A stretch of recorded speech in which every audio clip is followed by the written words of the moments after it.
माझा जेव्हा जन्म झाला होता, तेव्हा जन्मतःच माझा पाय दुखावला गेला होता. त्यामुळे डॉक्टरांनी आई-बाबांना सांगितलं होतं, की ही मुलगी कदाचित चालणार पण नाही. असं सगळं होतं आणि आमच्याकडे असं कलाकार असं कोणी नाहीये. तर पण तिसऱ्या वर्षी मी स्टेजवरती होते. 4 माणसांमध्ये आपलं नाणं रोज वाजवायचंय, हे जे कलाकाराला दररोज उठून जे करणं असतं, ते त्याची जाण मला लहानपणीच झाली होती, की आपल्याला रोज उठून आपल्याला प्रूव्ह करायचंय, की आपल्यात काहीतरी आहे. मी नाचायचे, मी परफॉर्म करायचे, छान बक्षिसं मिळायची, छान लोकांना वाटायचं. पण एक म्हणतात ना, एक काहीतरी वेगळं होऊन जाणं, की त्याच्यातलं काहीतरी कलेमधनं एक तुला काहीतरी वेगळं मिळून जाणं आणि त्याच्यामुळे तू कलाकार म्हणून एक वेगळं जन्माला येणं, हे माझं त्या प्रोजेक्ट नंतर झालं असं पण मला असं वाटतं. मराठीमध्ये बोलतो ना, की सार्थकीच लागणार. ते एक्झॅक्ट महाराज जी ने कि निधि इधर आ. मैं म्हटलं की महाराज जी क्या देख, नाच है, नाच है, वो तालीम है, वो मंजिरी और मुकुंद के जे माझे गुरु आहे. नाच है म्हणजे आमचा जो अंग आहे वो बनारस गोपीजी का है. म्हणजे आमचं घराणं आहे पण गोपीजी म्हणजे माझे दादा गुरु. जो अंग है वो गोपीजी का है पर रूह तो मेरी है. हे तप आता हे यज्ञ आता सुरू होऊ दे. आता मी तुझ्याशी नमन झालेलो आहे. आता बाबा तू सांभाळून घे. मग आता समोर दर्दी असो, नसो, मोठा कलाकार असो, नसो, फरक पडत नाही. आता फक्त तो सांभाळून घेतोय आणि तो घेतो. नक्की घेतो. प्रत्येकाला आता रियालिटी शोमध्ये जायचंय किंवा रीलमध्ये डान्स करायचंय बरोबर. किंवा मग इन्स्टंटली फेमस व्हायचंय. ओके. ठीक आहे. पण त्या सगळ्या गोष्टींमध्ये जो एसेन्स आहे, जो क्रक्स आहे किंवा जे जे शास्त्र आहे आपण बोलू शकतो, ते लक्षात नाही घेते कोणी. खूप आज मी तुला एका वेगळ्याच दुनियेमध्ये पण दिसू शकले असते जर मी काही गोष्टी एक्सेप्ट केल्या असत्या तर. तर मी नाही करत काही गोष्टी.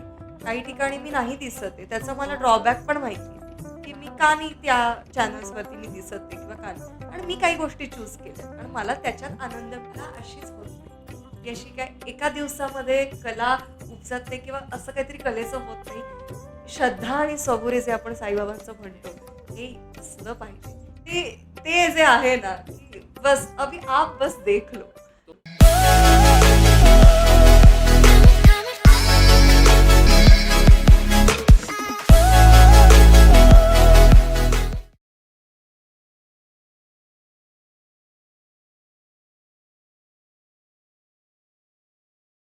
त्या पॉडकास्टमधल्या नवीन एपिसोडमध्ये तुमच्या सगळ्यांचं स्वागत आहे. आजची जी गेस्ट आहे ती थोडीशी अशी काय म्हणता येईल, माझी स्पेशल गेस्ट आहे. तिला मी बघितलं होतं शाळेमध्ये. आमच्या शाळेमध्ये आली होती ती एक 4थी-5वीला असताना. आणि अशा शाळेमध्ये असं हलकी हलकी न्यूज होती. ती एक खूप छान डान्सर आहे. ती आपल्या शाळेमध्ये आपल्या आपल्या तुकडीमध्ये आलेली आहे. आणि त्याच्यानंतर मग सगळ्या शाळेने तिचा डान्स बघितला. आणि ती शाळेतली एक मुलगी, ती आता खूप मोठी कथ्थक नृत्यांगना झालेली आहे. आपल्या सगळ्यांची लाडकी Nidhi. Thank you. Thank you thank आपल्या चॅनलवरती आल्याबद्दल. Thank you so much. मला इकडे बोलवल्याबद्दल. मस्त एकदम. कशी वाटतेय? खूप छान, खूप छान. आणि आता बघून तरी खूप छान वाटतं तुला अजून. म्हणजे मी जसं इंट्रोडक्शनमध्ये बोललो, की शाळेमध्ये बघितलं होतं यार तुला तसं. आणि तिथून कट्टू एक निधी प्रभू आता असं झालेलं आहे ते. तर कसं कसं सगळं झालं आणि कसं वाटतं तुला असं सगळं? छान वाटतंय. विश्वास नाही बसत आहे आणि असं बॅकला बघितल्यानंतर असं वाटतं, की अरे बापरे! खूप मोठी जर्नी होती आणि अजून खूप मोठी जर्नी करायची आहे. आणि आहे, मजा आहे त्याच्यामध्ये. सगळं छानच आहे. तर सुरुवात तुला माहितीच आहे सगळं शाळा-बिळांपासून तर तसं माझं करिअरची सुरुवात आहे. तर सगळ्यांना माहिती होतं शाळेमध्ये असताना सुद्धा, की तू डान्स करतेस, खूप छान डान्स करतेस. ठीक आहे. त्या डान्स टू स्पेसिफिकली कथ्थक, ते असा हा तुझा जो प्रवास आहे, ते कसं काय झालं? आणि स्पेसिफिकली कथ्थकच का? कारण डान्समध्ये तर भरपूर फॉर्म्स आहेत. ठीक आहे.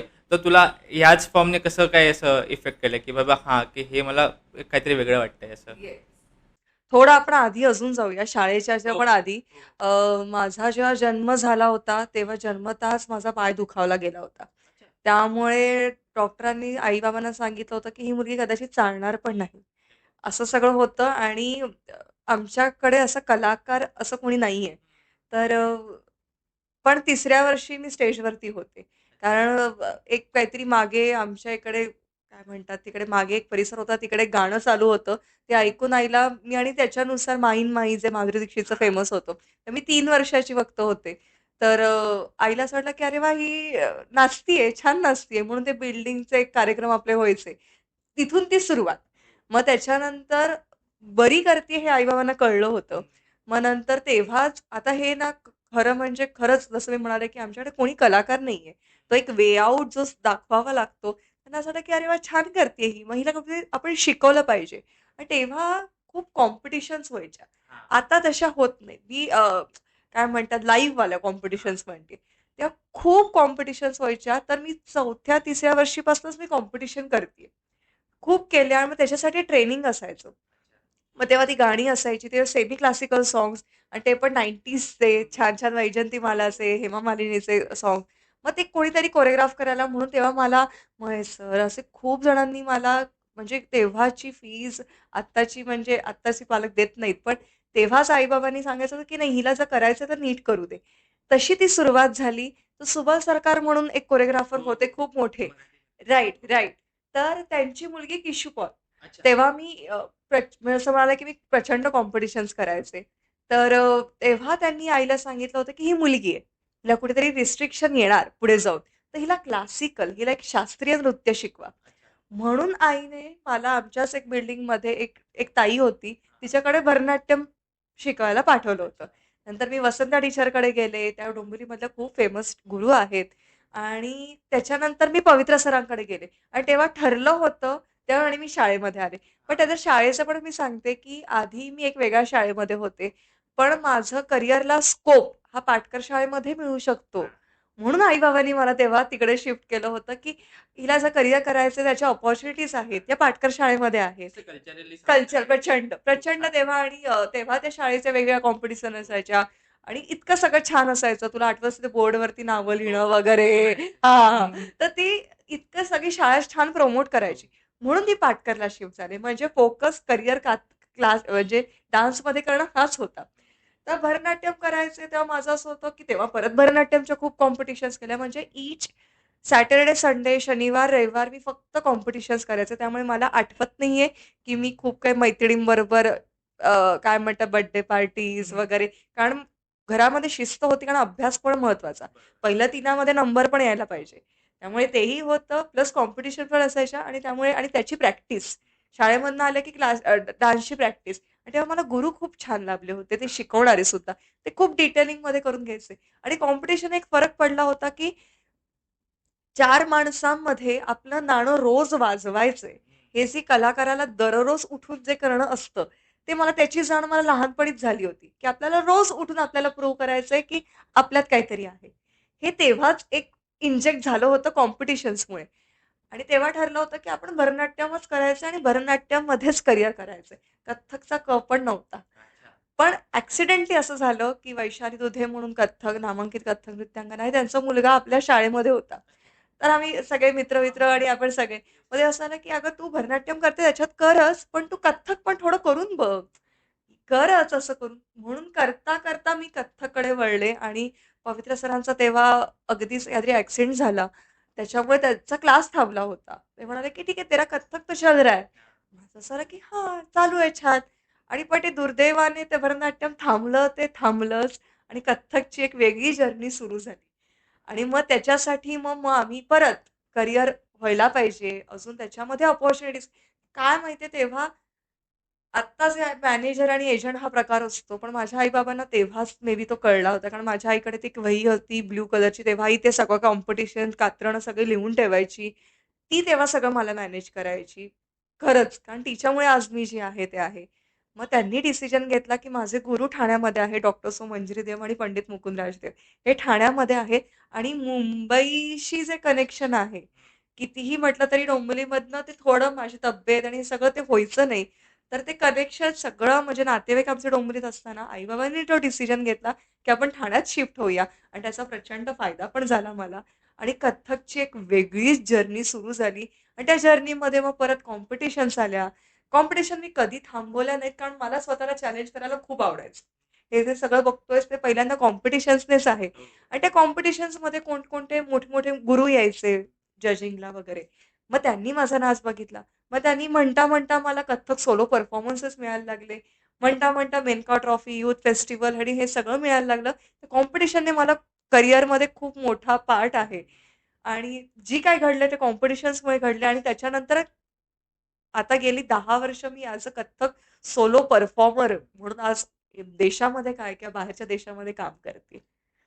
अशी मला ही असं आठवतं की तुझ्या आय गेस सह्याद्रीवरती का कोणत्या तरी एक शो यायचा बघ माहितीये, राइट, राइट. तू त्याच्यामध्ये परफॉर्म केलं मी तुला होतं. तेच म्हणते ना, तेव्हा मी काहीच सोडलं नाही. हो. 8वी-7वीच्या आधी म्हणजे कथ्थकला घुसायचे मी सगळे रियालिटी शोज कोणतंही नाव घे तू. म्हणजे ई-टीव्ही, नंतर करके दिखाना है, कुछ करके दिखाना हां, हां, लागायचो, बूगी वूगी सगळ्यामध्ये पार्टिसिपेट, सगळ्यामध्ये बक्षिसं. मी काहीच सोडलं नव्हतं. नंतर कुणाल म्युझिक किंवा याचे ते अल्बम हो, यायचे हो, नॉटी चाइल्ड हो, हो. त्याच्यामध्येही मी केलंय. मी सगळं केलंय. मी तेच म्हणते मी काहीच सोडलं नाही. आणि स्टेजवरचा वावर कारण तुम्ही तो कथ्थक बघितलं हो, असशील, हो. तर 1.5-2 तास लोकांना तुम्ही गुंतवून ठेवायचं असतं. त्याच्यासाठी स्टेजचा वावर लागतो. म्हणजे बोलणं आलं, लोकांना कनेक्ट करणं आलं. त्याच्यासाठी आईने मला बालनाट्यांना पण टाकलं होतं, की तुझा तो वावर वाढ. हं, नुसती हं. नाच करणं वेगळं, पण लोकांना कनेक्ट करून ठेवणं, रसिकांना थांबवून ठेवणं, हे मी बालनाट्यामुळे शिकले. तर त्याचं एक ग्रूमिंग माझं वेगळं. म्हटलं ना, मी सगळं केलंय.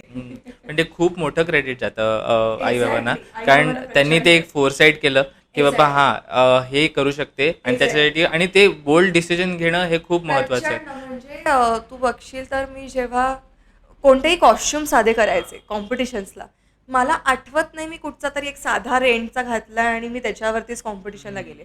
माझ्या बाबांचं खूप क्लिअर होतं की माझी मुलगी दिसणार तर खूप सुंदरच दिसणार, 4 लोकांच्यात उठून दिसणार. म्हणजे त्याच्यासाठी असलेलं परफेक्शन माझं म्हणण्याचं काय, की त्याच्या असलेला असलेला तो खर्च. बाबांनी मला कधीच की खर्चिक आहे नृत्यकला शेवटी. सगळेच कला म्हटलं की थोडी खर्चिक आहे त्याचं शिक्षण आणि त्याचं सगळं बघता. पण बाबांनी आस्तागत की पैशाचं कधी की तू कर, तू पुढे हो. म्हणून त्यामुळे आई बाबा आणि माझी बहीण प्रचंड फॅमिली सपोर्ट आहे मला. म्हणजे त्यांच्याशिवाय हे जे तो आत्ता सगळा डोला मी विचारच नाही करू शकत.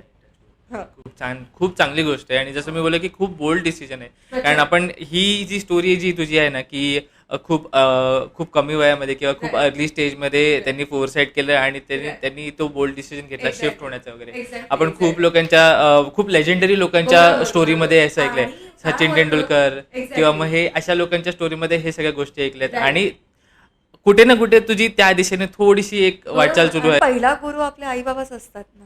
शेवटी अगदीच, तेच अगदीच, आहे. त्यामुळे अगदीच.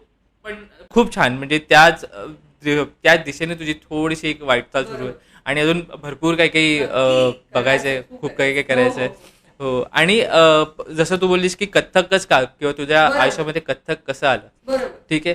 पण त्याच्यानंतर मग तू जसं काही करत गेलीस, तुला हळूहळू तू शोज करायला बरोबर. लागलीस, तू थोडंसं अजून तुझी पारंगत झालीस त्या गोष्टीमध्ये. त्याच्यानंतर तू खूप मोठ्या मोठ्या लोकांसमोर परफॉर्म केलंस, बरोबर. ठीक आहे. खूप काही काही लेजेंडरी लोकांसमोर बरोबर. परफॉर्म केलंस आणि एक सर्वात मोठं नाव म्हणजे पंडितजी, जे आपल्या सगळ्यांना माहिती हो, आहे. हो. तर त्यांच्यासोबत त्यांच्यासमोर परफॉर्म करण्याचा किंवा त्यांना बघण्याचा एक्सपिरियन्स कसा होता? बरोबर. फक्त बघण्याचा, कारण आता मला एवढं कथ्थक माहिती नाहीये, बरोबर. पण जेव्हा ती व्यक्ती स्टेजवर येते, राइट. म्हणजे 1-2 शोजमध्ये मी बघितलं होतं, डान्स प्लस वगैरे बरोबर, त्याच्यामध्ये बरोबर, बघितलं होतं बरोबर. आणि त्यांनी फक्त येऊन त्यांचा प्रेझेन्स दाखवला होता. हो, बस. हो, हो, हो. आणि तसा प्रेझेन्स खूप कमी लोकांमध्ये बघितलाय आपण. जसं आता कंपॅरिझन करता येणार नाही, बरोबर. पण जसं आपण तो बघितलं असेल किंवा रजनीकांत, त्यांचा हो, हो. जो ऑरा आहे ना बरोबर, त्यांचा, बरोबर. की ते काहीच नाही करत. नाही. ते फक्त येऊन त्यांनी फक्त Yes, असा yes. चष्मा काढला बस Yes, yes. आणि आपल्याला असं वाटतं की Yes, अरे yes, यार, yes, yes. तसं Yes. तो प्रेझेन्स होता हे जे त्यांचा. लिजंड्स आहेत किंवा हे जी मोठी लोक आहेत ते असे मला वाटतात की मानवी रूपामध्ये असलेले देव हो, आहेत. अगदी. कारण त्यांच्यावरती देवाचा नक्कीच अंश आहे. त्याच्याशिवाय असे कलाकार घडणं शक्यच नाही. आणि त्यांच्यासोबत तुला टाइम स्पेंड करता बरोबर, आला. बरोबर. तर तो कसा होता नक्की, experience? नक्की. परत मी म्हटलं ना, की कसं सगळं लिखित असतं आणि सगळं देवाच्या हातात असतं बघ. मी जेव्हा काहीतरी खेळत होते, हार्डली मी 4 वर्षाची वगैरे 4-4.5 वर्षाची असेल, तर दूरदर्शनला महाराजजींचा कार्यक्रम लागला होता. आता मी जसं म्हणलं, की आमच्याकडे काही त्याचं काही म्हणजे कळायचं नाही, की हे छान आहे एवढंच कळायचं. तेव्हा मी खेळता-खेळता मी आईला म्हणाले होते, की "आई मला या आजोबांकडे शिकायचंय." 4.5 वर्षाची असेल. आई म्हणाली, "काही नाही, खेळ आपलं." तर तिला असं आलं, की काय बडबडतीये, ते कुठे आहेत आणि वगैरे. पण देव आखून देवाचं काहीतरी छान आखलेलं असतं तुमच्यामध्ये आणि मी 6वी-7वी मध्ये असते. त्यांचं नेहरू सेंटरला वर्कशॉप असतं आणि मी त्यांच्या त्या वर्कशॉपला मी पहिल्यांदा गेले आणि सगळे मी खरंच सांगते, मी त्या माणसाला बघताना मी 7वीत होते वगैरे आणि मी घळाघळा रडत होते. तेव्हा आईचं असं झालं की काय रडतीये, तर ते कदाचित ते असेल की हे मिळालं.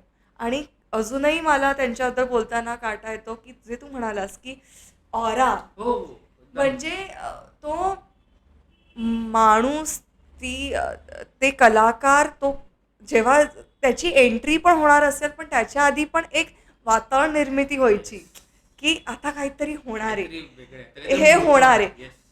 आणि हे जे एक्सपिरियन्स करणं आहे किंवा हे जे बघणं आहे, ह्याच्यातनंच खूप शिकायला मिळतं. म्हणजे तुम्ही तिकडे जाऊन 4 बंदिशी आता त्यांच्या काय शिकलो, दॅट इज, ते तर आहेच महत्त्वाचं. पण तुम्ही त्यांच्याकडे नुसतं बघत राहा, तुम्ही आपोआप खूप काहीतरी शिकत राहता. आणि माझं खूप मोठं सौभाग्य आहे की मी त्यांच्याबरोबर अनेक प्रोजेक्ट्स केले, की डान्स प्लस होता, नंतर किती किती प्रोजेक्ट्स मी त्यांच्याबरोबर केले. तर त्यांनी मला ही अपॉर्च्युनिटी दिली, हे माझं खरंच म्हटलं की जसं माझं खूप मोठं सौभाग्य आहे. आणि अजून एक प्रोजेक्ट होता, त्याच्याबद्दल मी तुला एक सांगेन की जसराजजींचं गीत गोविंद प्रोडक्शन, पंडित जसराज हो त्यांचं. हो.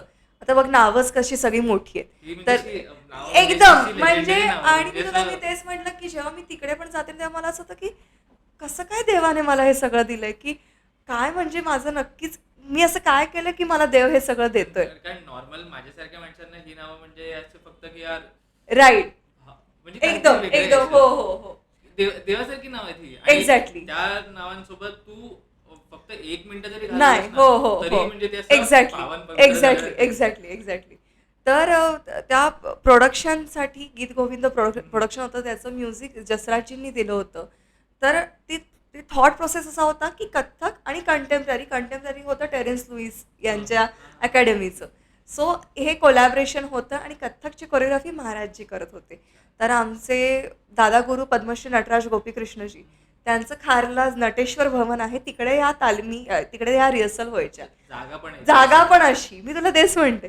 आणि तिकडे महाराजजी येऊन एकदा आले होते आणि मी माझं सगळं करत होते, म्हणून महाराजजी म्हणाले की निधी इधर आ.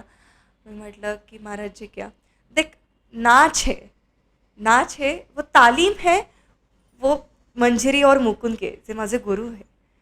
नाच है म्हणजे आमचा जो अंग आहे वो बनारस गोपीजी का है, म्हणजे आमचं घराणं आहे, पण गोपीजी म्हणजे माझे दादा गुरु.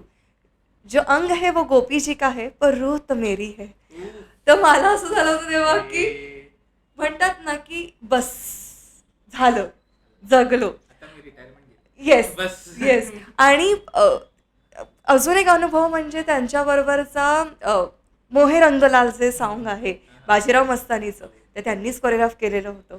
तर द संजय लीला भन्साली आणि बिरजू महाराज, म्हणजे ते जेव्हा एकत्र येतात, फक्त आपण बसून बघावं आणि ते जी कलाकृती न राहता जी काही चमत्कृती घडायला लागते ती फक्त अनुभवावी. तसे मी 10 दिवस मी सगळं बघत होते. आणि एक मला असं वाटतं की तो एक पॉईंट होता, त्याच्यानंतर माझं कथ्थक, मी नाचायचे, मी परफॉर्म करायचे, छान बक्षिसं मिळायची, छान लोकांना वाटायचं. पण एक म्हणतात ना, एक काहीतरी वेगळं होऊन जाणं, की त्याच्यातलं काहीतरी कलेमधनं एक तुला काहीतरी वेगळं मिळून जाणं आणि त्याच्यामुळे तू कलाकार म्हणून एक वेगळं जन्माला येणं, हे माझं त्या प्रोजेक्ट नंतर झालं असं पण मला असं मराठीमध्ये बोलतो ना की सार्थकीच लागणार. वाटतं. येस, ते Exactly, ते तसं आहे. exactly. कारण ते मला त्यांच्याबद्दल तसं पण बोलायचं होतं, संजय हो. लीला भन्साली हां. त्यांच्या बद्दल. Yes. पण आता तू विषय काढलाय तो आपण Yes. कंटिन्यू करूया थोडासा, की पंडितजी Yes. आणि संजय लीला भन्साली, Yes. एक तर हे म्हणजे असं आपण बोलू शकतो अवेंजर्स Exactly, हे आहे ते. exactly. आणि ते एका प्रोजेक्टसाठी एकत्र येतात, ते सुद्धा Right. संजय लीला भन्साली यांच्या बरोबर, चित्रपटासाठी. बरोबर, बरोबर. त्यात सुद्धा ते एवढं मोठं गाणं आहे, बरोबर. एवढ्या मोठ्या सुंदर. स्केलला हो, परफॉर्म हो, झालेलं आहे. हो, हो. आणि तो टीव्हीवरती ते ऑब्व्हियसली ते बरोबर, मोठ्या स्क्रीनवरती मॅजिकच Right, झालंय. right, right. पण जी ती प्रोसेस होती Right. तेव्हा ती तू क्लोजली बघितलीस, बरोबर, बरोबर. तर ते कसा होता तो मी अनुभव? तेच म्हणते की ते गाणं आहे 3-3.5 मिनिटाचं काहीतरी, पण पण ते I guess आम्ही YouTube मध्ये 10 पूर्ण मिनिट, दाखवलं नाहीये ते गाणं, बरोबर? नाही नाही नाही, आहे तसंच दाखवलंय. पण आम्ही काहीतरी ते ते शूट आम्ही 10 दिवस करत होतो. 10 जस्ट दिवस. इमॅजिन त्यांचं परफेक्शन काय असेल. म्हणजे आता ते करताना किंवा नंद केला ही जी आहे, आता विषाद माझी किती मी चुकेल ते करताना. आणि त्याच्यासाठी पण आम्ही एक काहीतरी 9-10 कोरिओग्राफीज आम्ही शिकलो होतो, कारण ते त्यांना मिळेपर्यंत. तर ती ही जी हे बघ कसं असतं, आउटपुट एक वेगळं आहे. येस, ऑब्व्हियसली दीपिका पदुकोण, रणवीर सिंग आणि हे सगळी मोठी नावं आहेत. पण आपण बघताना मला असं वाटतं की 10 कोरिओग्राफी महाराजांनी पद्धतीने 10 प्रकारे करून पण दाखवल्या ना.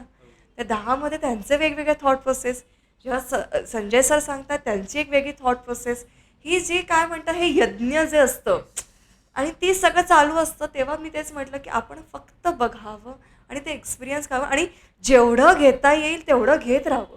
की म्हणजे कधी-कधी असं मला वाटतं की मला हे कॅप्चर पण नाही करता येते, इतकं ते काय म्हणतात ते, इतकं ते ब्रॉड आहे सगळं. कारण तुला माहिती आहे ते स्क्रीनवरती कसं दिसणार आहे, Exactly, ते exactly. तो आपण ते Exactly, विषय exactly. सोडून हो, हो, देतो. म्हणजे पण आता ती मी त्या प्रोसेस जी Right, आहे, जे right. बनतंय Exactly. ते आणि एकेका त्याच्यासाठी ओळीवरती असलेल्या मुली पण गिण्याचुण्याच होत्या, ज्या भारतामधनं हार्डली 7-8 जणीच होत्या आणि त्याच्यामध्ये पण माझं सिलेक्शन होतं. तर हे सगळं पण तू म्हणतोस तसं की ते प्रोसेस. कारण ते ग्रँजर आहे ना, म्हणजे बरोबर. आणि ते होतंय आपल्या समोर. ती बरोबर. एक त्या गाण्याची लाईन ती बरोबर. पंडितजी करून दाखवतायत, Right, ते right, right, सांगतायत right, कसं हे right, असं असलं पाहिजे, right, त्याच्यामध्ये right. करेक्शन्स देत आहेत Exactly, आणि हे exactly. सुद्धा आपण किंवा बघतोय. आणि अजून एक सांगायचं म्हणजे की जो नजर असते बघायची, की काय बघावं, नुसतंच अरे वा छान करतायत असं नाही, तर ते काय करतायत, त्यांचं मसल कुठचा हलतोय, त्यांचं बॅकबोन कसं आहे, त्यांचं साईड अँगल कसं आहे. उलट आम्हाला संजय सर सांगायचं की तुम लोग क्या देख रहे हो, देखो महाराज जी की तरफ कैसे कर रहे वो. म्हणजे फक्त दीपिकाकडनं अपेक्षा नव्हती, आमच्या सगळ्यांकडनं ती अपेक्षा होती की तुम्ही पण असं करा. हे जे होतं ना की आम्हाला असं होतं की आमच्याकडे कोण बघणार आहे, पण नाही तुम्ही पण शिका, तुम्हाला पण ते यायला पाहिजे. तेव्हा ते कॅमेरा अँगल्स, कितीचा कॅमेरा लागतो, लाईट्स कसे असतात, हे त्या माणसाने सगळं शिकवलं. परफेक्शन ना, Exactly. एकदम. Exactly. आणि फक्त पंडितजी त्यांच्याबद्दल तर आपण म्हणजे बरोबर. खूप वेळ फक्त हो, एक पॉडकास्ट करू हो, शकतो हो, त्यांच्यासोबत. आरामात. पण अजून तुझ्या ज्या गुरु आहेत, बरोबर. मंजिरीजी, हो. त्यांच्याबद्दल थोडंसं सांग. कारण त्यांच्यासोबत त्या पण एक लेजेंडरी, Exactly, exactly. आणि त्यांच्यासोबत त्यांना पण टीव्हीवरती सगळ्यांनी बघितलंय. Yes, yes. पण ॲज अ गुरु ज्या बरोबर. त्यांनी तुला संपूर्ण ग्रूम केलं, बरोबर बरोबर. पण त्यांच्यासोबत शिकण्याचा अनुभव कसा होता? एक्झॅक्टली. म्हणजे माझे दोन्ही गुरु डॉक्टर सो मंजिरी देव आणि त्यांचा मुलगा म्हणजे तालमणी पंडित मुकुंदराज देव, हे माझे दोन्ही गुरु आहेत. मी दोघांकडे म्हणायला गेलं तर मी एकत्रच सुरू केलं होतं. आज गेले 20 वर्ष वगैरे मी त्यांच्याकडे शिकतेय, त्यांच्याकडे मी सतत जात असते आणि अजून ती जर्नी खूप वर्ष चालणार आहे. कारण काय, सगळं आपण दुनियेमध्ये काम करून तुम्हाला घर हवं असतं. ते घर माझं ते, की सगळं झालं, बाहेरच्या लोकांबरोबर काम केलं, खूप प्रोफेशनल लाईफ झाली, पण मायेचा हात फिरवायला किंवा ते ओरडायला किंवा काय चुकतंय, काय हे करायला, हे घर, ती गुरु, त्यांचं घराचं, ते वाड्याचं नाव पण गुरुछायाच आहे. तर तिकडे आज गेले, मी म्हटलं जसं 20 वर्ष शिकते, तर त्यांनी नुसतेच कथ्थकचे धडे नाहीत, तर सांगीतिक जे धडे असतात, ज्याच्यामुळे आज मी जगामध्ये ठामपणे, मी कुठेही जा, मी ठामपणे एक स्वतःला कंडक्ट करते किंवा मी काम करू शकते, हा जो कॉन्फिडन्स आहे तो मला तिकडनं गुरुछायेमधनं मिळाला. आज मी वेगवेगळ्या लोकांबरोबर काम करते, त्यांचं वेगवेगळं, कधी कधी चॅलेंजेस वेगळे असतात, पण आता त्याच्यात तो कॉन्फिडन्स आला आहे, तो बिकॉज ऑफ माझ्या गुरूंमुळे. आणि त्यांची तालीम आणि त्यांचं सगळं म्हणजे, आणि मुकुंददादा म्हण किंवा मी तेच म्हटलं, त्यांच्याबद्दल बोलायला गेलं तर मी नक्की रडायला पण येईल मला. इतकी मी खूप ब्लेस्ड आहे, की मी खूप प्रिव्हिलेज्ड आहे, मी खूप ब्लेस्ड आहे की मला असे गुरु लाभले, असे मला पालक लाभले, अशा घरात माझा जन्म झाला. कारण ह्याच्याहून अजून वेगळं काय असतं. नाही. आणि कसं असतं, मी आता काय म्हणतात, पहिल्यांदा गुरु वे दाखवतो, त्याच्यापुढे तुम्हाला चालायचं असतं. पण ते चालू असताना पण साधं हे बघ, तुला बाबांनी काय म्हणतात सायकल चालवायला शिकवली असेल, तर पहिल्यांदा तो काय म्हणतात ते पकडतात आणि चल चल चल असं करून, आणि मग नंतर ती सायकल सोडून की हां हां आता बॅलन्स जमलाय, हो हो हो पुढे हो. हे जे आहे ना, हे जे सपोर्ट किंवा हा बॅकबोन जो आहे, तो माझ्या गुरूंचा आहे आणि माझ्या पालकांचा आहे. कारण ते आहेत, त्यामुळे मी काहीही केलं. कधी कधी अरे सिच्युएशन अशी येते की तुम्हाला ब्रीफ वेगळं मिळालेलं असतं, पण आयत्या काम वेगळं असतं, मग तुला असं होतं की मला नाही करायचं हे काम, पण हे ठामपणे बोलायचं की मला हे नाही करायचं, की मला हे असं करायचं आहे, त्याची मला भीती नाही आहे. कारण मला माहिती आहे मला माझं घर आहे किंवा मला माझे गुरु आहेत, अशी ही ताकद आहे. क्या बात आहे यार.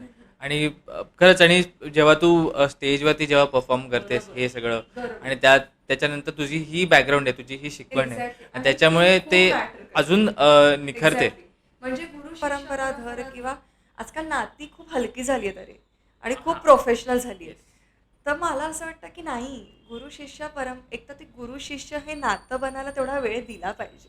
ते नातं कुठच्याही नात्याला वेळ दिलाच पाहिजे. आणि एकदा सुपूर्त झाल्यानंतर मी विचारलं नव्हतं कधी माझ्या गुरूंना की हे का आता शिकवतात, हे का नाही शिकवतात. मी कधीच काही विचारलं नाही. Is just happy. आणि त्यांचे आता कधी दादा दौऱ्यावरती असतो, तो आता आत्ताच US टूरवरून आलाय, तो US ला असेल आणि मी इकडे परफॉर्म करत असेल, मी दुबईला वगैरे असेल परफॉर्म करत असेल.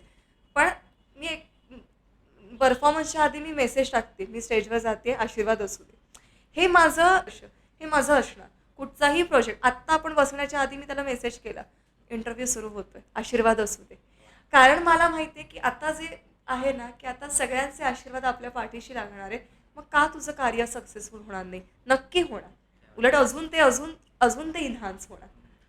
तुझ्या थ्रू तो थोडासा आशीर्वाद मला पण अरे मिळाला, नक्की, तर नक्की, त्याच्यासाठी मला खूप असं नक्की, आनंद वाटतोय. नक्की. आणि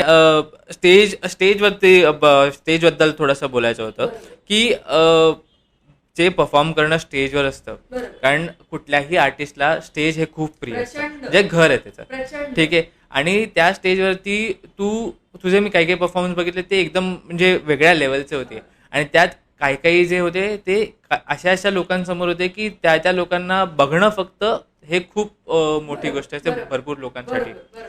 तर अशा वेळी जेव्हा तू स्टेजवरती येतेस, तेव्हा काही वेगळा थॉट असतो तुझा की की नाही भाई, कोणीही असू दे, मी माझं काम करणार आहे. आणि मला माझ्या डान्सवरती विश्वास आहे की थोडासा तो नर्वसनेस असतोच तसं, पण थोडं म्हणलं की नर्वसनेस आलाच.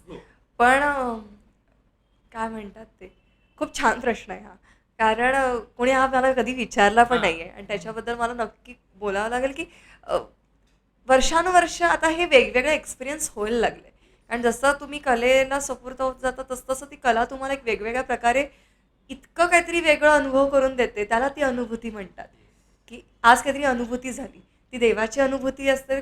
कधी म्हणतो की देव काय समोर येऊन बसत नाही. मला अनुभूती झाली. मग ती फ्रॅक्शन ऑफ सेकंडची असते. तर आता एक थँक्स टू लॉकडाऊन. कारण लॉकडाऊनने इतकं समजावलं की लहानपणापासूनच मी रंगमंचावर जातीये. तेव्हा काय म्हणतात, नमस्कार करतो आणि म्हणतो की रंगदेवता आता प्रसन्न हो आणि आता सांभाळून घे. म्हणून समर्पण म्हणजे आपण म्हणतो सरेंडर होणं, हे भावना होतीच आहेच. आणि लॉकडाऊन नंतर असं झालं की त्याची जाणीव की ते नव्हतं 2 वर्ष किंवा 1.5 वर्ष जे का आपण काढले घरामध्ये, मी ते कॅमेरासमोर बसून करायचे, पण त्याच्यात ती मजा नाही रे. किंवा ते रसिकांच्या टाळ्या, मी आईला म्हणायचे की अगं ते काही काही घडतच नाहीये, म्हणत फरक नाही पडत की ऑडियन्स कितीच आहे. 2 लोक असो, नाही तर 50 असो, नाही तर 1000 असो, नाही तर 20,000 असो. ज्यांनी स्टेडियम गाजवलं त्या लोकांना गली क्रिकेटमध्ये नाही मजा येत ना. ठीक आहे, पण एक रंगमंच आणि त्याची एखाद्याला काय म्हणतात, नशा आपण फार निगेटिव्हने म्हणतो, पण त्याची एखाद्याला नशा लागली ना, ती म्हणजे मी तुझ्याशी आत्ता बोलताना अशी वेगळी असते, पण तिकडे मी वेगळ्या झोनमध्ये असते आणि त्याचे व्हायब्रेशन्स आणि रंगदेवता प्रसन्न होणं खूप महत्त्वाचं आहे. त्याच्याशिवाय तुमची कला बोलणारच नाही. त्यामुळे मी सरेंडर होते. सरेंडर याच्यासाठी, कारण हे बघ, सगळेजण आहेत, पण माझ्यात वेगळी कला दिली, तुझ्यात वेगळी कला दिली, म्हणजे काहीतरी वरच्याचा काहीतरी आशीर्वाद आहे, त्याचं काहीतरी कृत्य आहे ना. म्हणजे त्याला आपण काय म्हणतात, त्याला आपण मानलंच पाहिजे, त्याला सरेंडर रोज केलंच पाहिजे, त्याची पूजा रोज केलीच पाहिजे. की कारण आज तू मला कशाला बोलायला झालेस, तर कथ्थक नृत्यांगना म्हणून बोलवले. जर मी आता तेच गेलं तर माझं उरलं काय? निधी प्रभू म्हणून तू काय ऐकशील, मग आपण काही गप्पा मारू. पण जे काय आहे मग ते कलेने आहे. त्यामुळे ती कला आहे, जर त्याचा आशीर्वाद नसेल ना, तर काही घडत नाही. किती लोकांचे परफॉर्मन्सेस आपण फ्लॉप बघितलेले आहे. कारण तो आशीर्वाद कुठेतरी तो मिसिंग असतो. तर तेव्हा ते आशीर्वाद, माझ्या गुरूंचे आशीर्वाद, माझी आई नेहमी स्टेजच्या विंगेमध्ये बसलेली असते, कारण मला ती सवय आहे लहानपणापासून. कारण मला तोही आशीर्वाद की माझ्या तू नजरेत राहा, की तो एक आशीर्वाद. त्यामुळे हे सगळं मी म्हणते ना, या सगळ्याला मी सरेंडर होते. आणि हे बघ, रियाज मी केलेला आहे, प्रॅक्टिस मी केलेली आहे. आता फक्त तिकडे जाऊन काय म्हणतात, खूप रियाज करून पण परफॉर्मन्स फ्लॉप होऊ शकतो. नक्की होतं, काहीतरी तुटतं फुटतं. तर ते तेव्हा म्हणून देवाला हे करावं की ते नटरंगमध्ये खूप सुंदर गाणं आहे बघ. अ, ईश्वरा जन्म हा दिला, प्रसवली कला थोर उपकार, तुझ चरणी लागली ही करणी, अशीच ही धरणी करू साकार.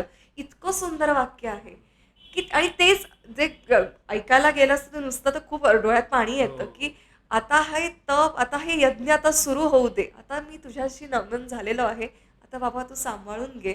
मग आता समोर दर्दी असो नसो, मोठा कलाकार असो नसो, फरक पडत नाही. आता फक्त तो सांभाळून घेतोय आणि तो घेतो, नक्की घेतो. हे मी खूप कमी आर्टिस्ट कडून असं ऐकलंय की अ, मी जे करेन परफॉर्म ते मला माहिती आहे मी कसं करणार आहे, मग समोर कोणीही असो.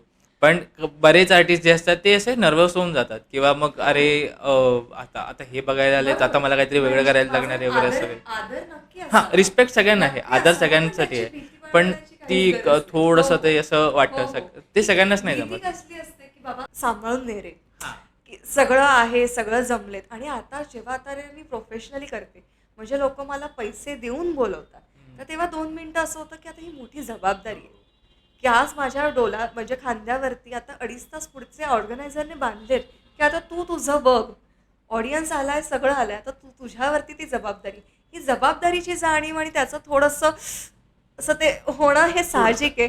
पण देव आहे, गुरु आहेत, सगळं आहेत, करावं, होऊन जातं. आणि असे आणि मग असे जेव्हा कार्यक्रम होतात की तेव्हा मी कधी कधी स्टेजवरनं उतरताना म्हणते की आज काहीतरी वेगळ्या झोनमध्ये मी नाचले हा. आणि त्या झोन मिळायला किंवा आज काहीतरी वेगळं फील झालं आज ते, किंवा आज वंदना करताना देवीची, मला आठवते मी औरंगाबादला परफॉर्म करत होते, ती मी जस्ट औरंगाबाद देवीचं दर्शन घेऊन मी भवानी दयाने मी परफॉर्म केलं होतं. आणि ती त्या क्षणानं मला तिकडे तिचं रूप दिसलं. हा खूप मोठा आशीर्वाद आहे. आणि मला अजूनही येतं की मी रडतीये, मी सगळं म्हणजे ते डोळ्यातनं पाणी बिणी येते आणि ऑडियन्स सुद्धा रडतोय आईला. आणि ते उतरताना असं वाटलं की हे काहीतरी वेगळं झालं, हे परत घडणार आहे का माहीत नाही. ही जी अनुभूती असते परत, हे जे एक्सपिरियन्स करणं असतं, त्याच्यासाठीच तर मरतो, त्याच्यासाठीच तर हा जन्म आहे. आणि ते एक्सपिरियन्स करण्यासाठी हा रोजचा चेस आहे असं मला वाटतं. मी ऍक्च्युली हा क्वेश्चन राखून ठेवला होता तुला विचारायला, की असा कुठला तुझा असं काही स्टेजवरचा एक्सपिरियन्स आहे का, तेव्हा तुला असं अरे वाटलं की असे काहीतरी वेगळंच भरणार काहीतरी आहे, झालं, तू भरणार आहे. स्वतःहून आन्सर दिलास अरे त्याचा. तो पण एक आहे. नंतर गोविंदाचंच करताना, कारण त्याचं गायन करत होतो, लाईव्ह म्युझिशियन बरोबर होतो. तर कौशिकी चक्रवर्ती, संजीव अभ्यंकर असे सगळेजण लाईव्ह गात होते. आणि अरज सुनो भैरवी रागातलं एक त्यांनी बांधलेलं आहे. ते आता कथ्थक डान्सर म्हणून मी एकटी आणि बाकी सगळे कंटेम्पररी डान्सर, आणि ते सगळं असं झोनमध्ये चालू होतं. आणि माझं खूप मोठं ड्रीम होतं की एकदा मला कौशिकी चक्रवर्ती, म्हणजे एकदा हे लाईव्ह परफॉर्मन्स होऊ दे. आणि मी खूप म्हणजे 24-25 वर्षी जे झालंय आणि ते घडलं. मी त्या अनुभवानेच मी ऑन स्टेज मी खूप सुंदर आहे, खूप सुंदर आहे, मी एक्सपिरियन्स करते, मी खूप छान चाललंय, मी असं रडलीये. नंतर महाराजजींसमोर मी महाराजजींसमोर खूप काम केलं होतं, बरोबर त्यांच्या अंडर मी खूप काम केलं होतं, शिकले होते, पण ना माझा कधीच कथ्थक सोलो परफॉर्मन्स त्यांच्यासमोर झाला नव्हता. आणि ज्या दिवशी जो झाला तेव्हा मला असं होतं की सगळे ऑडियन्स आहे त्या रसिकांना माझा नमस्कार, पण आजची माझी कला जे काही मी शिकली ते त्यांच्या चरणी. आणि तो एक मी म्हटलं ना, वेगवेगळे अनुभव आहेत. जेव्हा लंडनला गेले वुमन आर्टिस्ट फेस्टिवलसाठी, माझे दादा गुरु गोपीजींचा तो तराणा आहे, त्यांच्या आवाजामध्ये रेकॉर्डिंग आहे त्याचं. तर ते परफॉर्म केल्यानंतर मला स्टँडिंग ओवेशन, म्हणजे तिहाई घेण्याच्या आत ऑडियन्स अख्खा उभा. आणि मला असं झालं की हे काय झालं, मला होऊ देत, संपू देत. कारण त्यांना कधी वेगळ्या लेवलला ते कनेक्ट झालं. भाषा माहीत नाही, काही माहीत नाही, पण एक ती एनर्जी, ते एक सांगीतिक म्हणतात ते, ती जोड. तुम्ही म्हणता ना वेगवेगळे अनुभव आहेत, इतके गोड, म्हणजे खूप लकी आहे की मी या प्रोफेशनमध्ये आहे. ते ते सांगताना तिला इमोशनल वाटतंय, पण ऐकताना मला जास्त इमोशनल वाटतंय की की अरे यार, म्हणजे आता असं पॉसिबल तर नाही की आय विश मी तिकडे असतो त्यावेळी त्या ठिकाणी. कारण ते बघणं म्हणजे असं एकदम मेस्मरायझिंग, म्हणजे वेगळंच दृश्य असेल ते बघताना. पण खूप म्हणजे एकदम पलीकडे, एकदम सगळ्याच्या पलीकडे असा अनुभव असेल तो एकदम. पण असं पण कधी झालं असेल ना की यार आज आज क्लिकच नाही झाला आज काहीतरी, किंवा आज काहीतरी यार राहून गेलं असं असं काय? कसर ही कलाकाराला नेहमीच वाटते आणि ती वाटलीच पाहिजे. त्याशिवाय मला असं वाटत नाही की मग तो थोडं अहंकाराला ते जाऊ शकतं. कारण कसर ही असणार. कारण कलाकार जन्माला हो, आलोय, कसर ही नक्कीच असणार. त्यामुळे कधी-कधी ते असतं, "अरे, हे केलं असतं ना, तर ते अजून झालं असतं." आणि हे नेहमी वाटतंच आणि ते वाटणारच आहे. आणि ती तर एक प्रोसेस आहे, तीच एक मजा आहे, की आज ते नाही झालं का? तर चल पुढच्या वेळेला ते करून टाकू. आणि ते झालं तर त्याचा आनंद वेगळा मिळतो. पण असं कुठला असा शो की यार आज का शो में मजा नाही आहे असं कधी? असं मी कॉम्पिटिशनचं एक सांगेन. अच्छा. मला नेहमी पहिलंच बक्षीस मिळायचं. आणि ना तो जुनून इन अ पॉझिटिव्ह वे होता, की आपलं बेस्टच असलं पाहिजे. हा तेव्हापासूनची लागलेली मला मला शिस्त आहे, की मला टॉप जे काही करायचंय ते टॉपला. नाहीतर एरं-गेरं काम मला आवडतच नाही आणि मी करणार पण नाही. छोटं-मोठं काही नको. नाही, काही नाही. काय सगळं किंवा महत्वाचं. अभ्यास पण केला त्याच्यातही पहिल्या ह्याच्यात नंबर यायलाच पाहिजे. मग अभ्यास काय केला? किंवा सी-एस पण करत होते. मी व्यवस्थित मी चॅप्टरमध्ये फर्स्ट आले होते. छान म्हणजे करायचं ते टॉपला. त्यामुळे एका कॉम्पिटिशनला मला आठवतंय, की माझा परफॉर्मन्स चांगला झाला नव्हता. तर मी उतरून आईला म्हणाले, की "नाही झालाय, नाही मिळणार आहे बक्षीस." पण माझ्या आई-बाबांचा एक संस्कार म्हणजे मी म्हणते तसं बघ. आई म्हणाली, की "मला कळलं होतं, की कोणाला पहिलं मिळालंय." आई म्हणाली, की "पहिले जाऊन तिला काँग्रॅट्स म्हणून ये. कारण तिने आज तुझ्यापेक्षा छान केलंय." तर मी तिला जाऊन म्हणाले, की "मला तुझा आज नाच चांगला झाला, माझा आज चांगला झाला नाहीये." तर असं होत असतं. कधी-कधी कसर मी म्हटलं ना, कधी-कधी असते, की अरे हे केलं पाहिजे, ते शिकण्यात ते पहिला अगदी कथ्थक सोलो परफॉर्मन्स मला आठवतंय, की माझा परफॉर्मन्स झाला. मी छानपैकी आतमध्ये निघून गेले. बिचारे तो ऑडियन्स अख्खा टाळ्या वाजवते. तर तो गुरु मला म्हणाले होते, की "अगं असं नसतं." पहिले त्यांना पण अशा बारीक-सारीक गोष्टी खूप आहेत. तर काही-काही गोष्टी असतात ते शिकत, शिकत, शिकत, शिकतच मला पुढचं गाठायचंय. अजूनही मी खूपच चुका करतच असेल की. नाही सर, ते तर पण सगळेच ते करतात ऑब्व्हियसली. पण इज अ असं होतं प्रोसेस आणि इज अ सगळ्यांना फन हो, प्रोसेस आणि सगळ्यांसोबत खूप होतं. छान प्रोसेस आहे. हो. आणि ज्या दिवशी काही गोष्ट होत नाही, त्या दिवशी कलाकार म्हणून झोप लागत नाही. हो. की आज आज हे नाही झालं. म्हणून ती कलाकार म्हणून झोप लागत नाही आणि ती जोपर्यंत घडत नाही, ती गोष्ट होत नाही, त्याशिवाय शांतता लाभत नाही. हे होतं. हे आणि आणि हे हे असलंच पाहिजे हो असं आणि हे मला वाटतं प्रत्येक कलाकार जे म्हणून. कोणी हो, वेगळा प्रचंड. ऑडियन्स आहे. हो, काही-काही हो. आणि जे नॉन हिंदी किंवा बरोबर. मग वेगळ्या देशांमधला बरोबर. आपण लेमन लँग्वेजमध्ये एक बरोबर. अंग्रेज ऑडियन्स बरोबर. त्यांच्यासमोर सुद्धा केलंस. हो, हो, हो. पण मग त्यांची रिॲक्शन कशी असते किंवा मग त्यांचा एक्सपिरियन्स कसा असतो हे आणि सगळं खरं बघून? सांगू का उलट मस्त मजा येते त्यांना. कारण काय एकतर मला खूप प्राऊड वाटतं हे सांगायला. आपलं हिंदुस्थानी कल्चर आणि आपलं म्युझिक हे जगात येस. बेस्ट आहे. हे म्हणजे तसंच आहे आणि हे म्हणजे कोणी त्यांचं कितीही म्युझिक आहे डिबेट करू आहे, दे. सगळं आहे. पण द वे आपलं कल्चर आहे आणि मी खूप प्राऊड आहे या सगळ्याची, की मला खूप प्राऊड वाटतं. मला हे आत्ता कपडे घातले, मला खूप प्राऊड वाटतं, की येस मी बिलॉन्ग करते इंडियन कल्चरला. तर मी खूप कॉन्फिडेंटली त्यांच्यासमोर असते, की बघा माझं कल्चर किती सुंदर आहे. तर मला असं वाटतं, की तुम्ही जर थाळी इतकी छान प्रेझेंट केल्यानंतर समोरच्याला आवडलंच पाहिजे आणि ते हे बघ पूर्वजांनी इतकं काम करून ठेवलंय ना. आता उलट आम्ही काय म्हणतो, वाहता झरा आहे अख्खा. त्यातलं आम्ही फक्त एक जण घेतोय. इतकं काम करून ठेवलं या लोकांनी. तर आपण काहीतरी वेगळं जाऊन अजून करायची काही गरज नाहीये. सगळं छान चालू आहे आणि मी जसं तुला म्हटलं, की आणि मी आय थिंक 23-24व्या वर्षी होते तेव्हा मार्को पोलो शोसाठी इस्रायलला गेले होते. आता जे काही घडतंय इस्रायलचं ते बघून वाईट वाटतंय. पण तेव्हा इस्रायलला गेले होते, जेरुसलेम केलं होतं. नंतर लंडनला परफॉर्म केलं. नंतर आत्ता व्हाईट पासपोर्ट जो ICCRकडनं मिळतो. व्हाईट पासपोर्टने आम्ही तजिकिस्तान, किर्गिस्तान असे आम्ही दौरे केले होते. तर इतकं छान लोकांना तिकडे आवडलं काही काही होतं. तुझे काही काही फ्युजन पण केले होतेस आय गेस. एक्झॅक्टली, तर ते सुद्धा एक्झॅक्टली, खूप एक्झॅक्टली. छान आता होते. फ्लेमिको कथ्थक कोणाला माहिती आहे आर्टिस्ट बाबा मी फ्लेमिको कथ्थक ही जुगलबंदी करते. तर इतकं लोकांना सगळं आवडतं, इतकं छान दाद देतात. त्यामुळे छान आहे आणि मी जो तुला एक्सपिरियन्स सांगितला, की सॉरी टू कट ऑफ पण नाही, ते नाही. तराड्याचा की जो हां. होता, की हे फारच म्हणजे एक्सपेक्टेडच नव्हतं, की असं काहीतरी घडेल, की वेडे होतील लोकं आणि उठून टाळ्या वाजवतील आणि ते रेकॉर्डिंग आले 1972चं काहीतरी रेकॉर्डिंग आहे माझ्याकडे ते. ते मी ते वाजव मला असं माहीत नाही याची क्वालिटी कशी वाटेल इथे. पण म्हटलं ना मोठ्याने इतकं काम करून ठेवलंय, की वो माहोल बन ही जाता है. आणि जरी त्यांना माहिती नसेल तरी पण काहीतरी हे वेगळंच आर्ट फॉर्म जेव्हा येतं Exactly, समोर, exactly, कारण exactly. आपल्यासोबत पण असं हो, होतं हो. की आपल्याला काही काही गाणी माहिती नसतात, स्पॅनिश गाणी माहिती बरोबर, नसतात, बरोबर. अरेबिक नसतात, हो, हो. पण काही काही येऊन जी हिट होतात सुंदर. हो, हो. आणि ती डोक्यात बसून राहतात. Exactly exactly. म्हणजे कुठल्याही लँग्वेजमध्ये असू दे. Exactly, आता exactly. गाण्याचं आपण एक्झाम्पल घेतलं, बरोबर, पण बरोबर. मूवीज बद्दल आपण हो, हो, बोलतो. हो. बऱ्याच लोकांना इंग्लिश मूवी समजत नाही, हो, पण ते हो. बघतात आणि मग ते फॅन्स हो, होतात. हो, त्या हो. लोकांना तेव्हा माहित पण नाही कळतं. डिरेक्टर कोण. त्या कलेमध्ये ताकद असते ना, त्याला काय म्हणतात तसं, की कलेला लँग्वेज, कोणते धर्म, जात पात किंवा त्याची काही कलेला तुम्ही थांबवू शकत नाही, ती खुली आहे. त्यामुळे त्याचा आनंद सगळेजण छानपणेच घेतात. आणि आता हे एक झालं म्हणजे तुझे दौरे झाले किंवा तुझं बाहेरच्या देशामध्ये परफॉर्म करणं वगैरे झालं.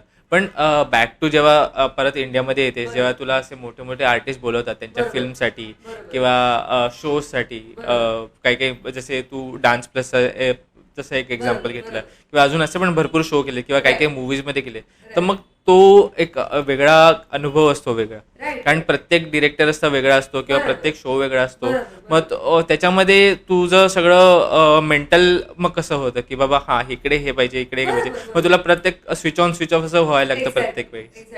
कधी कधी परफॉर्मर म्हणून मी असते, तर कधी कधी म्हणजे आता MTV डायरीज धर किंवा याच्यासाठी किंवा बंदिश याच्यासाठी मी परफॉर्मर म्हणून होते. तर काही ठिकाणी मी काम करते की जे बालाजी प्रोडक्शन आहे किंवा इकडे तिकडे मी कोरिओग्राफर म्हणून जाते. तर कोरिओग्राफर म्हणून काम करते. Is a different game zone totally. म्हणजे इथे मी राणी असते, माझं राज्य असतं. इथे त्या कलाकाराला मला सुंदर करायचं असतं की माझ्यावरती ही ॲक्शन चांगली दिसते, की आता मी अशी करते म्हणून मी छान दिसते म्हणून चालत नाही, तर मला तिच्यावरती काय छान दिसतंय ते मला करायचं. हा एक वेगळा झोन पडतो. तर आणि कल्चर खूप वेगळं आहे खरं म्हणायला गेलं तर, कारण आपल्याकडे खूप त्याचा वॉर्मनेस आहे, आपली कला, आणि आपल्याकडे काय म्हणतात रसिक असतात, तर काय म्हणतात सगळी गुणी आणि असं सगळं प्रकार आहे. तिथेही क्रिएटिव्ह लोक आहेत, तिथे कमाल लोक आहेत, पण काय म्हणतात दुनिया वेगळी, खूप प्रोफेशनलपणा आहे, कट टू कटपणा आहे.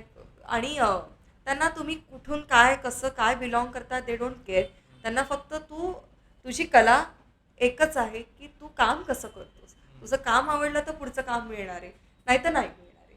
तर त्यामुळे त्यांना फरक पडत नाही की तू ठाण्यावरनं येतोस की तू कुठून येतोस, तू वेळेत आलास, तू तुझं काम कर, तुझं शिफ्ट कर, तू अप्रतिम काम कर आणि तू तुझं पॅकअप घे, तू पैसे घे आणि तू जा. It's a very professional approach. म्हणजे आपण आणि शेवटी नाही म्हटलं तरी सगळीकडे मी वाईट नाही म्हणत आहे, आपल्याकडे सगळा वॉर्मनेस आहे. वॉर्मनेस खूप ऊब आहे त्या सगळ्याला.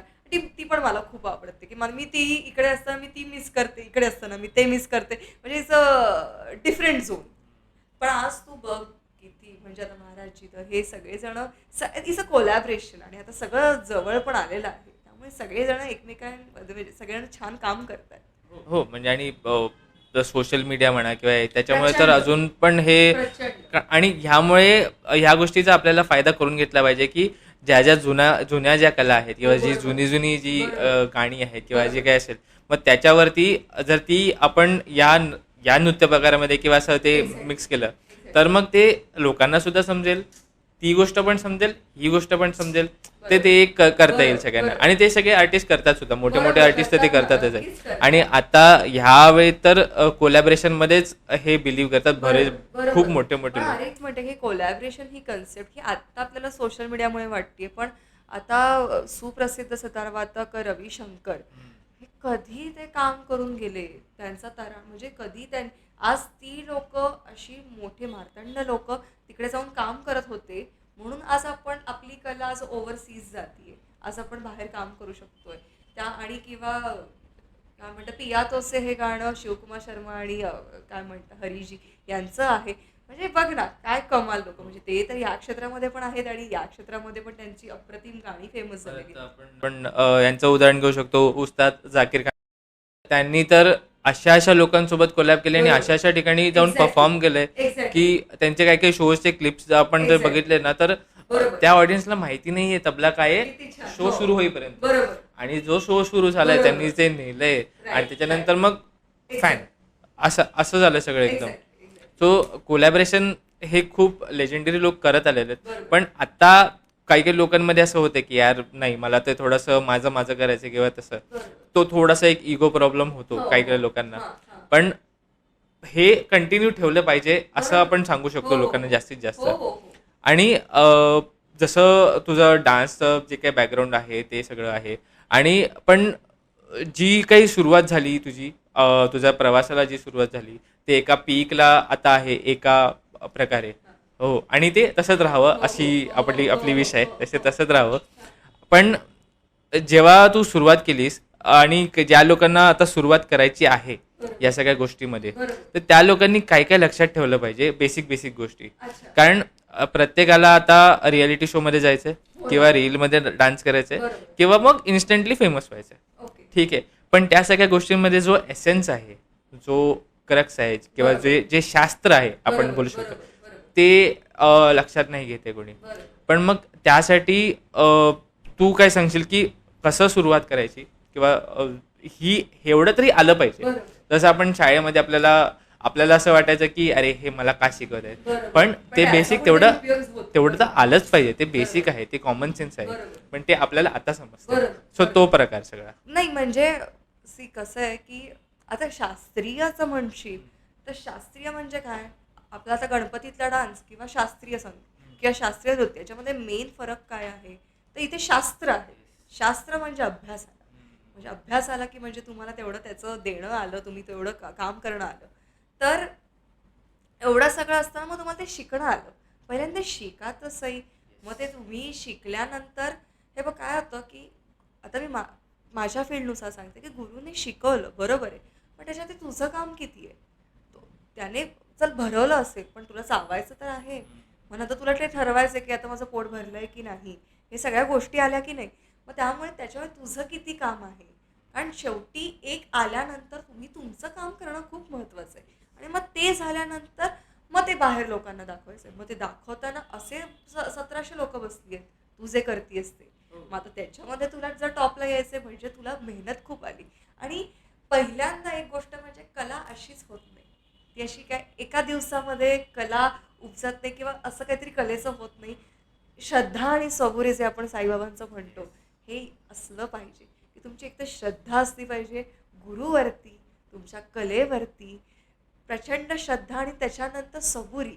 सगळं होणार लगेच, सगळं एका दिवसात किंवा एका क्षणामध्ये. मला आता किती लाईक्स, किती व्हिडिओज, किती मी आता व्हायरल होतीये की आता मला कशी प्रसिद्धी मिळते, आणि ज्यांना ती मिळते ना ती हवेची झुळूक असते, जी अशी मिळते आणि त्या स्पीडला ती जाते, त्याचं काही घडत नाही. आणि आपल्याला जर मंद वारा व्हायचं असेल की त्याचा छान सुवास सगळ्या लोकांपर्यंत बसवायचा असेल, मग सबुरी आली, पेशन्स आले. कारण जसं मी पहिल्यांदा स्टार्टिंगला म्हणाले की रोज उठून कलाकार म्हणून स्वतःला प्रूव्ह करायचं रोज. आज जसं आता मी आत्ताच स्वरा मल्हारमध्ये पुण्याच्या 2-3 हजाराच्या ऑडियन्स समोर एक देवाच्या कृपेने सक्सेसफुल प्रोग्राम केला होता, झाला पुणे टाइम्स, सगळीकडे त्याचं कौतुक आलं, सगळं झालं. मग मी त्याच्यातच राहून मला नाही ना चालणार, म्हणजे मला परत एक कुठचं तरी करणं आलं, परत हे करणं, म्हणजे हे रोज स्वतःला घासणं आहे. पण त्याचं कसं होतं की मला इकडे पोचायचं आहे म्हणून डोंगराची व्याप्ती किती आता तो मोठा आहे न बघता खाली बघून चालत राहा, एके दिवशी नक्की पोचाल. तर त्यामुळे पेशन्स आणि हार्डवर्क. म्हणजे तुला आता म्हणजे फॉर एक्झाम्पल जर मला कथ्थक डान्सर बनायचंय तर मला रोजचा रियाज आला, मग रोजचा रियाज आहे, मग तुमचं बाय डे किंवा बाय एज तुमची बॉडी वेगवेगळी असते. मुलींना तर वेगळे अजून प्रॉब्लेम असतात, म्हणजे तुमचं डाएट आलं, तुमचं काय म्हणतात झोपेचं एक गणित आलं, नंतर तुमचं स्वतःचं वर्कआउट आलं, नंतर जर आता तुम्ही प्रोफेशनली जर क्लासेस घेत असता तर त्याचं आहे. पण ना कलेवरती विश्वास ठेवा, कारण ना कला कधी कोणाला नाराज करत नाही. माझा अनुभव मी तुम्हाला सांगते, कधीच नाराज करत नाही. उलट लोक तुम्हाला नाराज करतील, ते तुम्हाला डिसअपॉइंट करतील. कधी कधी तुम्हाला बॅक म्हणतात ना की अरे माझ्या बाबतीत काय झालं, असं लोकांच्या बाबतीत होतं. पण कला असं आहे की कलेबाबतीत असं कधीच घडत नाही. त्यामुळे पूर्ण विश्वास, डोळे मिळे मिटून त्याच्यावरती ठेवा, ती सगळं देते, वेळ आली की ती बरोबर देते. एक छोटासा असं स्वीटसा असा एक मेसेज आहे, पण तो किती इम्पॅक्टफुल आहे हे ज्यांनी समजून घेतलं त्याला समजेल. अशा प्रकारचं आहे हो, हे. हो, हो. पण आणि तू आता एवढं सगळं करते, तू तुझे स्वतःचे क्लासेस आहेत, तू शोज करतेस, तू कधी कधी कोरिओग्राफी करतेस, पण या सगळ्यामध्ये तू तू स्वतःला फिट कशी ठेवतेस, तू तुझा टाइम कसा मॅनेज करतेस? कारण आम्ही बघतो तुला, तू तू रील्समध्ये पण दिसतेस आम्हाला, हो. तू मला शोजमध्ये सुद्धा दिसतेस, हो. पण तू तसं कोरिओग्राफ पण आणि सगळं तुझं त्याच परफेक्शनमध्ये चाललंय. हो. ठीक आहे, पण मग तू त्यामध्ये तुझा स्वतःचा वेळ कसा काढतेस आणि तू फिट कशी राहतेस त्याच्यामध्ये? म्हणजे हे मला नाही जाणून होतं. घ्यायचंय, हो, माझ्याकडे नाही. बघून असं वाटेल लोकांना अरे की नाही, नाही, हे नाही. माझ्यासाठी नाही, आहे, नाही, पण ते असं. इन हा. जनरल लोकांसाठी आहे. हो. कारण ह्या किंवा आपण ह्या बरोबर. नृत्य प्रकार असं नको बोलूया, पण बरोबर. पण ओव्हरऑल जे काय ह्याच्यामध्ये सगळ्यांना फिट राहणं हे खूप महत्वाचं गरजेचं आहे. आहे. हो. ठीक आहे, आणि स्पेशली एवढा सगळा जर कोणाचा हे असेल, शेड्यूल असेल, टाईट शेड्यूल आपण बरोबर. म्हणतो, मग त्याच्यामध्ये राहणं आणि त्याच्यामध्ये मेंटली फिट राहणं हे तर खूप महत्वाचं आहे. हो, हो. आणि आता आपल्याला सगळ्यांना माहिती आहे की मेंटल हेल्थबद्दल आपण किती सगळे व्यवस्थित बोलतोय. हो, हो. सो त्या सगळ्यामध्ये तू हो. तुझं कसं मेंटल हेल्थ जागेवर ठेवतेस? म्हणजे हे सगळं आता सगळं गुडी गुडी वाटतंय, सगळं छान आहे, पण त्याची एक जर्नी आहे. त्या जर्नीतनं मी गेलेली आहे, अप्स अँड डाऊन्स हे झालेले आहे आणि त्यातनं मी शिकलेली आहे की आणि आणि एकदम मी तसं म्हणाले की मी खूप प्रिव्हिलेज आहे अबाउट माय पॅरेंट्स, की कधी असा डाऊनफॉल आला की त्यांनी खूप सांभाळलं. आणि एक म्हणजे माझ्या आईने कधीच कोणाशी कंपॅरिझन केलं नाही, कधीच कोणाबरोबर, की ती करते म्हणून तू केलं पाहिजे. आणि त्यामुळे मला ती कधी सवयच लागली नाही कंपॅरिझनची. त्यामुळे कुठच्या तरी रेसमध्ये आपण धावतोय हे मला वाटलंच नाही. माझी माझी वेगळी रेस चालू आहे, कारण मी माझ्या स्वतःला कुठे बघते, ही माझी रेस आहे. दुसरे काय करतायत, दुसऱ्याचं आज तिचे 10,000 फॉलोवर, माझे आता 15 व्हायला पाहिजेत, मग आता 25 व्हायला पाहिजेत. ही रेसच आय थिंक थांबवली पाहिजे. आणि मी तसं म्हणाले की मी खूप प्रिव्हिलेज आहे की माझे आई बाबा आहेत जे खूप मला सांभाळून देतात. माझी बहीण आहे की थोडं काही हल्लं की ते इमोशनल सपोर्ट असतो जो गरजेचा असतो त्या क्षणाला, ते ते खूप छानपणे असतात. आणि असंच नाही आहे, त्यांनी मला एकटं तू लढ म्हणून सोडले पण आहे, की आता ही सिच्युएशन तुझी तू हँडल कर, कोणत्या इमोशन्सने करशील, तर त्यांनी मला तसं मोकळीक पण दिलेली आहे. पण हे सगळं हँडल करताना मला असं वाटतं की होतं. म्हणजे आता जसं मला की तो फिटनेसचं, आता आता आता मी यंग आहे, चल मला आता पटकन बसून पटापट उठता येतंय, मला पटापट चक्कर मारता येत आहेत, अजून ताकद आहे कारण आपण यंग आहोत. पण मला हा नाच, जसं आता खूप मोठ्या डान्सर्स आहेत, मनीषाताई आहेत, हे आहेत, किती लोक आहेत, ते महाराजजी 83 होते रे. म्हणजे ही लोक नाचत होते की त्यांना काही ते थोडी कुठे काही होतं. तर माझं टार्गेट ते आहे की मला तसं नाचायचं आहे. मग त्यामुळे आत्ता जी ताकद आहे मला ती तशीच ताकद ठेवायची आणि त्याच ताकदीने मला नाचायचं आहे. पण शेवटी हे दृश्यम आहे, कला ही दृश्य आहे, गाणं नाही आहे. तर मी म्हणत नाही की सुंदरच असलं पाहिजे का, असं नाही, पण माझ्या हातात देवाने मला जेवढं दिलं आहे ते तर मला मेंटेन करायचं आहे, त्याच्यावरती तर मला माझं काम करायचं आहे, कारण ते मीच करू शकते. मग ते साधी साधी गोष्ट म्हणजे काय की तेच की एक डाएट ठेवणं, बर्गर पिझ्झा हे सगळं न खाणं, पार्टीज नाही करणं, वेळेत झोपणं, या सगळ्या ज्या गोष्टी आहेत, हे का, कारण का मी आता हे चूज केलं आहे ना. जर मी नसतं चूज केलं, मी एक साधी हॉबी म्हणून मी असते, तर मला काहीच गरज नव्हती. तर मी छान नाच क्लासमध्ये गेले असते, आनंदाने शिकले असते, जॉब केला असता जो मी करू शकले असते. माझ्याकडे तसं शिक्षण पण आहे, म्हणजे असं वाटतं की कलाकार शिकलेलं नाही आहे, पण असं नाही आहे. मी व्यवस्थित मास्टर्ससुद्धा केलेलं आहे, मी CS सुद्धा करत होते, कारण आमच्या घरामध्ये तसंच वातावरण होतं. पण माझ्या आईबाबांनी मला सांगितलं, मी I think second G level असते तेव्हा ते अशी मोठमोठी पुस्तकं होती, तेव्हा नाही म्हटलं तरी CS ला 12-14 तासाचा अभ्यास लागायचा. तेव्हा आईबाबांनी सांगितलं की तू या करिअरमध्ये खूप छान करतेस, बंद करते करिअर. त्या क्षणाला मी पुस्तकं सोडली होती आणि मी यामध्ये घुसले होते, पण मी ते चूज केलं. जर आता मी चूज केलंय ना, तर मग मला रडायचा हक्क नाही. टाइम सुद्धा खूप लेट आला होता by the way. Yes, yes. असं नाही की आता तुम्ही स्वतः सांगताय आपल्या आई बाबांना की बाबा आता मी हे करतोय, मला सोडायचं नाही. आणि मी तेव्हा एक माझ्या क्षेत्रामध्ये एक थोडं खूप म्हणजे चांगलं अचीव पण करत होते, पण तरी माझ्या आईबाबांचं होतं ना, you should have your on degree आणि हे सगळं. पण तेव्हा त्यांनी ते सांगितलं, तू म्हणतोयस की कारण असेच इन्स्पायर होणारे लोक भरपूर आहेत भरपूर आपल्याकडे, आहेत. हो, की हो. बाबा तिने सांगितलं ना मग असं नाही, नाही. त्याच्यासाठी सुद्धा वेळ गेला. आणि दुसरी गोष्ट, you should have backup plan be always. म्हणजे मला असं वाटतं की हे बघा, आपल्याकडे कोणी नाहीये, आपलं म्हणजे कोणी गॉडफादर वगैरे कोणी नसतं आपल्यासाठी. आपल्यालाच आपलं करायचं आहे, तर आपला बी प्लॅन रेडी असलाच पाहिजे. म्हणजे आज माझं नाही झालं, तर मी नोकरी करायची माझी मानसिकतासुद्धा आहे आणि तेवढी माझी कॅपॅसिटी आहे, की उद्या लागलं तर मला जॉब पण करावा लागेल. ह्याचं रिझन काय आहे? कारण की आपल्या सगळ्यांकडे तसं प्रिव्हिलेज नाहीये की नाहीये, बरोबर आहे. बाबा तू कर, तू हेच कर, काही कर, बरोबर तू आहे. हेच कर. किती म्हटलं तरी नाही तुम्हाला आपल्याकडे प्रॅक्टिकली प्रिव्हिलेज. लाईफ जगता आलीच पाहिजे. कारण आपण जे आहोत ते नॉर्मल बरोबर. मिडल क्लास आपण बरोबर बोलतो आहे, ना, बरोबर आहे. तशा प्रकारचे आहोत. तर एक्झॅक्टली. आपल्याला सगळ्यांकडे तो एक लागतोच एक बॅकअप प्लॅन. एक्झॅक्टली. कारण आपण पिक्चरमध्ये बघतो, टीव्हीमध्ये हो, डायलॉग हो. असतो खूप की छान प्लॅन बी सगळं. हो. इज टू प्लॅन ए हो, वर्क हो. आहे. ओके, हो. बरोबर आहे. हो. पण ते सगळ्यांनाच नाही अप्लिकेबल होत. नाही, नाही. तर मी तर त्याच्यामुळे मुलींना सांगते यू शुड हॅव युअर हां, ओन समथिंग. ते तर आणि मुलींसाठी तर अजून खूप कठीण आहे ते. बरोबर. कारण मुलांना तरी पण एक ते थोडंसं एक अपर हँड असतो. पण मुलींसाठी ते पण कदाचित कधी-कधी नसतं. तर त्याच्यामुळे बरोबर. ते पण एक आणि फॅक्टर. मुलगा-मुलगी हा प्रश्नच नाहीये. पण एक तुमचं आयुष्यामध्ये एज झाल्यानंतर तुम्ही घरामध्ये एक सर्टन अमाउंट दिलीच पाहिजे. That is your responsibility. आणि तुम्ही स्वतःसाठी स्वतःचं नंतर जसं-जसं एज होतं, तुम्ही अर्निंग केलंच पाहिजे. मग तुम्ही म्हणून मी कलाकार आहे म्हणून मी करणार नाही. जर होत नसेल, तर बघा तुमचं काहीतरी दिशा चुकतीये.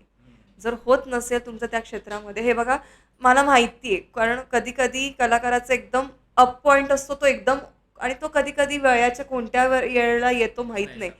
पण त्याच्यामुळे जसं मी सांगितलं, की बीइंग अ कलाकार मी खूपच अशी वाहवत जाते विचारांच्या ह्याच्यामध्ये. पण माझ्या घरच्यांनी मला खूप ग्राउंडेड आणि प्रॅक्टिकल ठेवलंय, की की नो तुझे फ्रेंड्स काय करतात या वयामध्ये, मग तू काय केलं पाहिजे? ह्याच्यासाठी फोकस्ड म्हणजे आणि बी प्रॅक्टिकल. उगाच आपलं मला असं वाटतंय मी असा कलाकार बनेल. नाही, बी प्रॅक्टिकल. स्वतःला आपला दर्जा माहिती असला पाहिजे. आपली स्वप्न माहिती पाहिजे आणि आपली उडी माहिती असली पाहिजे. मला इथे पोहोचायचं आहे, हो पण ठीक आहे म्हणून मला आज एव्हरेस्ट चढायचं आहे म्हणून मी जाऊन चढणार आहे का? नाही, तुमची एक तुमचं कॅल्क्युलेशन असलं पाहिजे. तर हे सगळं असतं असतं आणि निगेटिव्हिटी ही जी गोष्ट आहे त्याच्यापासून मी लांबच राहते. परत मी माझ्या कलेलाच थँक यू म्हणेल, की ती मला लांब ठेवते. कारण त्या कलेमध्ये एवढी पॉझिटिव्हिटी आहे, तर मला जी लोकांची निगेटिव्हिटी असते त्याच्याकडे मला ती क्षुल्लक वाटते. कधी-कधी पॉलिटिक्स घडतं. होतं की. सगळ्यांच्या बाबतीत होतं. ते कॉर्पोरेट जॉबमध्ये पण होतं, सगळीकडेच होतं. हायरार्की अशी असते, तुम्हाला त्याचा दबाव असतो, हे सगळीकडे होतं. पॉलिटिक्स सगळीकडे होतं, सगळ्या क्षेत्रात होतं. त्यामुळे तुमच्याच बाबतीमध्ये होत असेल तर काही नवीन नाहीये. हे व्हायलाच पाहिजे. आणि हे सगळीकडे होतं, सगळ्या दर्जामध्ये होतं. त्यामुळे तुम्हाला त्याच्याशी डील करता यायला पाहिजे. त्यामुळे तुमचा तेवढा माइंडसेट तेवढा स्ट्राँग असलाच पाहिजे. माझ्या बाबतीतच का होतं? मी काय केलं? अजिबात रडून चालत नाही. कोणी तुम्हाला बाहेर उभं करणार नाही. किंवा झालंच तर त्याची लढायची ताकद ठेवा. तेवढा तुम्ही आता मी जसं म्हणाले, की माझ्याकडे मला माझा सपोर्ट सिस्टम माहिती की माझी काय आहे. एक काही झाली गोष्ट तर मी फाटकन तिकडे बोलून मी येऊ शकते. तेवढा कॉन्फिडन्स आहे. किंवा तुम्ही अजून एका दर्जापर्यंत पोहोचले नसाल म्हणून तुम्हाला जो ॲक्सेप्टन्स आहे, की नाही केलंय ना तेवढं काम. मग ठीक आहे, मग सहन करा. ह्या पण काही गोष्टी आहे. हा माइंडसेट म्हणून त्यामध्ये की बी प्रॅक्टिकल. तुम्ही प्रॅक्टिकली लाईफ जगा. तुम्हाला खूप गोष्टी सहज बनतात आणि हे सगळं करत असताना मला खूप मनापासून पोटतिडकीने सांगावसं वाटतं, की आध्यात्मिकता हवी.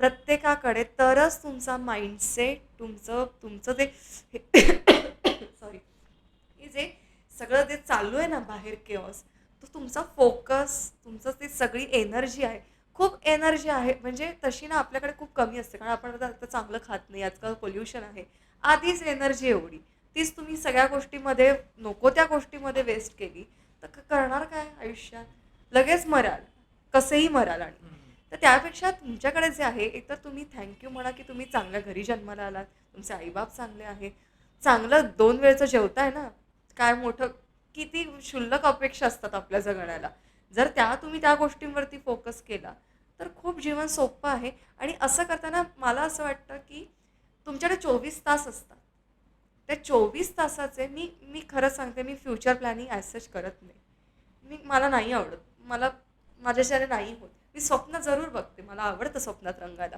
पण फ्युचर प्लॅनिंग वगैरे financial is a different thing पण मला करायचं असं करत नाही मला असं होतं की आजचा दिवस माझ्या हातात आहे उद्या नसेल ना काय माहिती आजकाल काही होतंय अरे कोणत्याही वयात काही घडतंय तर आजच्या दिवशी जर जे 24 तास आहे, या 24 तासात मी काय काय करू शकते याची मी टू डू लिस्ट करते आणि त्या लिस्टनुसार मी जगते. म्हणतात ना, खाली बघून मी चालते, पुढे तो मला नेईलच तिथपर्यंत. That is my method.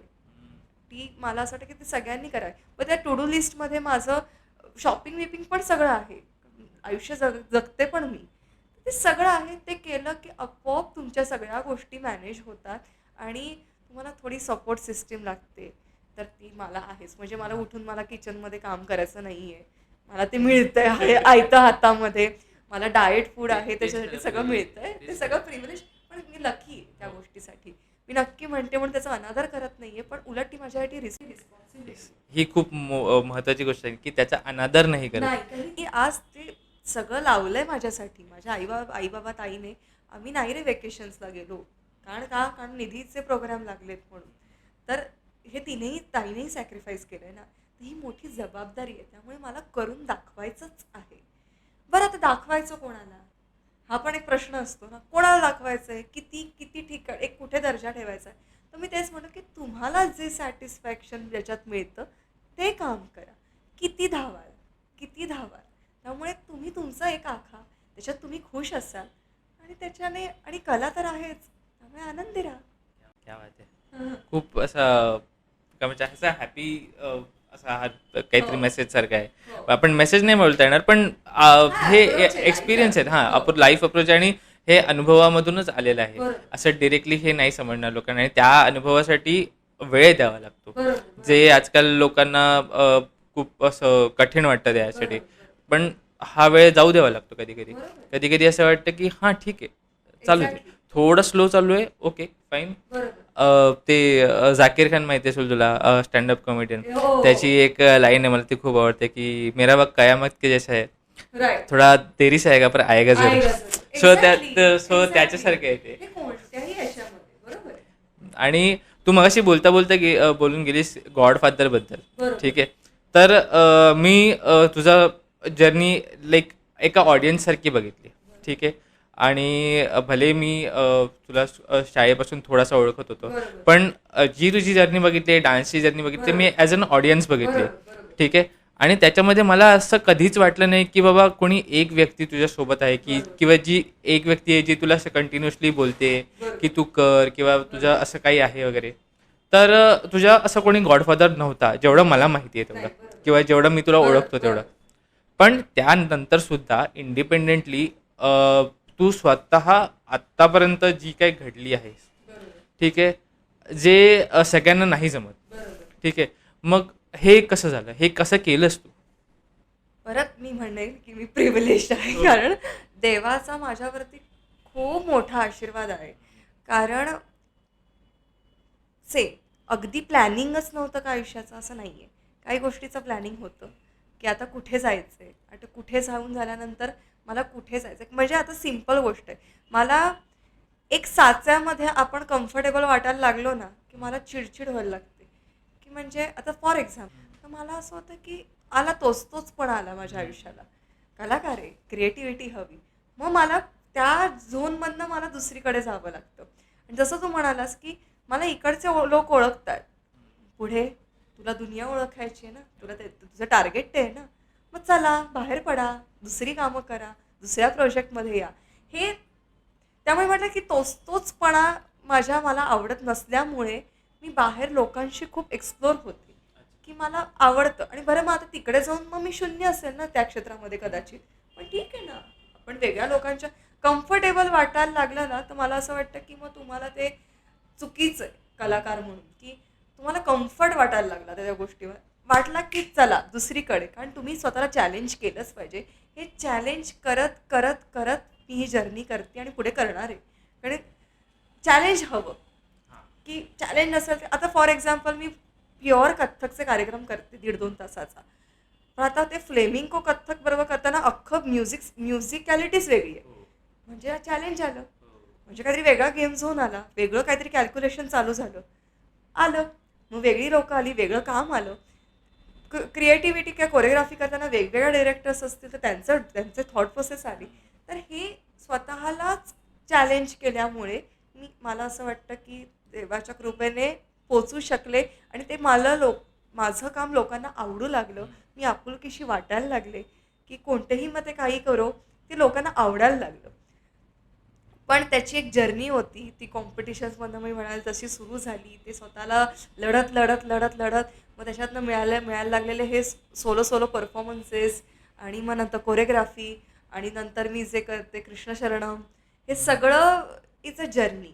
त्यामुळे मे बी मला असं वाटतं की इट्स गुड ना गॉडफादर नाही आहे कारण मी स्वतःला कुठेही कसंही मी पण असं मी वेडे व्हावू एक शकते. सटल एक मेसेज देऊ शकतो की कदाचित एवढं टॅलेंट आहे की मग गॉडफादरची गरजच नाही लागली, अरे नक्की असं पण ते बोलू शकतो. कधी कधी होऊ शकतं. पण मी तुला तेच म्हणते की आणि कधी कधी काय होतं की पण जसं- त्याच्यासाठी आपलं हे एक्झॅक्टली किंवा एखादा प्रोजेक्ट झाल्यानंतर मी डिस्कस करणं with your Guru with your parents the discussion should be happen की मी हे केलं पाहिजे का. खूप गोष्टी आहेत खूप. आज मी तुला एका वेगळ्याच दुनियेमध्ये पण दिसू शकले असते जर मी काही गोष्टी एक्सेप्ट केल्या असत्या तर मी नाही करत काही गोष्टी. काही ठिकाणी मी नाही दिसत आहे त्याचं मला ड्रॉबॅक पण माहिती आहे की मी का नाही त्या चॅनल्सवरती मी दिसत आहे किंवा का नाही. कारण मी काही गोष्टी चूज केल्या आहेत कारण मला त्याच्यात आनंद मिळतो हे मी चूज केलं आहे. आता मग चूज केलं तर मी रडणार नाही कारण त्याचं मला दोन्ही माहिती आहे ना. मला पॉझिटिव्ह साईड पाहिजे निगेटिव्ह माहिती आहे त्यामुळे ॲक्सेप्टन्स आहे त्या गोष्टीचा. आणि आता कथ्थकमध्ये पण भरपूर काही काही प्रकार असतील भरपूर ऑब्व्हियसली. आहे. हो, हो. त्यातले काही म्हणजे खूप गिणेचुणे असंच माहिती असेल लोकांना पण भरपूर माहिती नाही. पण तू जेव्हा परफॉर्म करतेस तेव्हा असं आहे का कुठला एक पार्ट तुला खूप आवडतो? जसं आम्ही आता रिसेंटली बघितलं तुझ्या रीलमध्ये आणि स्टोरीजमध्ये की हां. तू ते कृष्ण आणि राधाचा एक बरोबर. सेक्शन केला होता. हां. सर की ते तुला आवडतं किंवा मग अजून कुठला काही वेगळं करताना तुला आवडतं किंवा मग हे करताना असं थोडासा वेगळा कनेक्ट असं वाटतो, असं पण काही असतं का? हा म्हटल्यानंतर ती वास्ट आलीच. ऐक हा त्याच्यामध्ये एक आनंद हा वेगळा आहेच आहे. पण जेव्हा मायथॉलॉजी येते किंवा आता मी जसं म्हणाले की भवानी दयानी करताना ती देवीचं रूप डोळ्यासमोर येऊन तिच्यासाठी केलेली ती वंदना ही जी प्रोसेस आहे त्याच्यामध्ये मग तुला सगळं सर्वस्व हरपून म्हणजे सगळं विसरावं लागतंच रे. त्याशिवाय ते दिसणार कसं. साधा कृष्ण जर बघायचा असेल तर नुसता कृष्ण आहे म्हणून इमॅजिन केला तर ते फेक एक्सप्रेशन होतं. ते लोकांना पोचत नाही. म्हणजे तो कृष्ण तिथे आहे आणि तो बरं आता या कलेचं मी तुला सांगते. स्टेज आहे त्याच्यावरती 3 लाईट्स टाकलेले आहेत. तुला वृंदावन तयार करायचं आहे. तुला समज राजवाडा असेल तर तू तयार करायचं आहे. तुला तिकडे समज काय म्हणतात प्रचंड आता पाऊस बिऊस पडायला लागलाय. हे वातावरण निर्मिती तुझ्या कलेतनं दाखवायची. हे खूप मोठं चॅलेंज आहे की आता सूर्योदय झाला आणि सूर्यास्त झाला आणि आता तिकडनं चंद्र आला. हे जे दाखवणं आहे की आता रात्र झाली तर लोकांना तू नेणार आहेस. लाईट्स बिट्स नंतर आहेत ते कधी कधी नसतात पण हे तुझ्यात ती ताकद आहे. हे जे क्रिएट करणं आहे ना आणि जर ते लोकांना ते पोचलं ना ती तुमची जीत असते. की आता हा कृष्ण इकडे आहे आणि तो म्हणता म्हणता तो तो चाललाय तो दूर चाललाय तो दूर चाललाय. अरे ती नजर आता ती इन्फायनाईट जी होत जाणार आहे ही जी क्रिएट करणं आहे म्हणजे तुला आधी ती प्रोसेस करायची आहे. ती लोकांना पोचवायची आहे. पोचली तर ठीक आहे. हे सगळी जी जी मजा आहे हे वेगळं अनुभव आहे. स्टेज इज अ वेगळी नशा यार. म्हणजे म्हणजे कधी आता तो टॉपिक काढलाय म्हणून लॉकडाऊनमुळे आम्ही कॅमेरासमोर खूप नाचलो. म्हणजे लॉकडाऊनमध्ये देवाच्या कृपेने मी तेव्हाही मी खूप काम केलं. कारण माझ्याकडे काम नाही असं कधीच झालंच नाही. मला ऑनलाईन प्रोग्राम आले. माझे ऑनलाईन स्टुडंट तेव्हा वाढले होते. इतकं काम केलं म्हणजे मी सगळ्यात जास्त बिझी लॉकडाऊनमध्ये होते. भारतात नाही भारताबाहेरचे स्टुडंट सुद्धा येस येस येस. मला त्यामुळे ऑनलाईन स्टुडंट असल्यामुळे इतकी सगळी मजा होती. पण काय म्हणतात तेव्हा मी माझं एक स्वतःचं चॅनल पण सुरू केलं होतं. पण मला ते कॅमेरासमोर काय ते नाचताच येईना. म्हणजे मला असं होतं की मला जस्टिसच मी करत नाही आहे कारण मी जी स्टेजवरती जी सुटते जी राणी असते की जी दीड काय म्हणतात जी 50 मिनटं 1.5 तास माझा असतो तो कोणीच घेणार नाही. तो फक्त माझा आहे आणि त्याच्यावरती मी जे राज्य करणार आहे हे जे असतं ना फिलिंग हे फिलिंगच मला खूप आवडतं. की आत्ता मी माझ्या वेळेची मालकीण आहे. पुढे खाली उतरल्यानंतर परत आहे सगळं आहे सगळ्यांना नमस्कार वगैरे सगळं परत बॅक टू नॉर्मल लाईफ आहे. पण ते ते जे आहे ना की बस अभी आप बस देख लो. तो हे तो स्पिरिच्युअल कनेक्ट जो असतो तो एक्झॅक्टली आणि जेव्हा तुम्ही स्पिरिच्युअली तेवढे स्ट्रॉंग असाल तेव्हाच तो कनेक्ट कदाचित प्रचंड जाणवतो. प्रचंड आणि नॉर्मली असं कारण खूप लोकांना फक्त असं वाटतं की बाबा हां हे काहीतरी वेगळं आहे, हे वेगळं आहे. पण ज्या लोकांना बॅकस्टेज असतात किंवा जे लोक बरोबर स्वतः परफॉर्म करत असतात बरोबर बरोबर त्यांना समजतं की आजची जी काहीतरी पॉवर आहे, डिवाइन पॉवर आहे, ती वेगळी तू आहे. आज म्हणा जसं साधा शाहरुख खान किंवा साधा नाही म्हणते शाहरुख खान म्हण असं म्हणतात की शाहरुख खान जेव्हा सेटवरती येतो आणि त्याच्यानंतर गेल्यानंतर पण त्याचा ऑरा असतो. आता हे कशामुळे होतं ऑरा कशामुळे होतो एक तुमच्या कर्मामुळे होतो.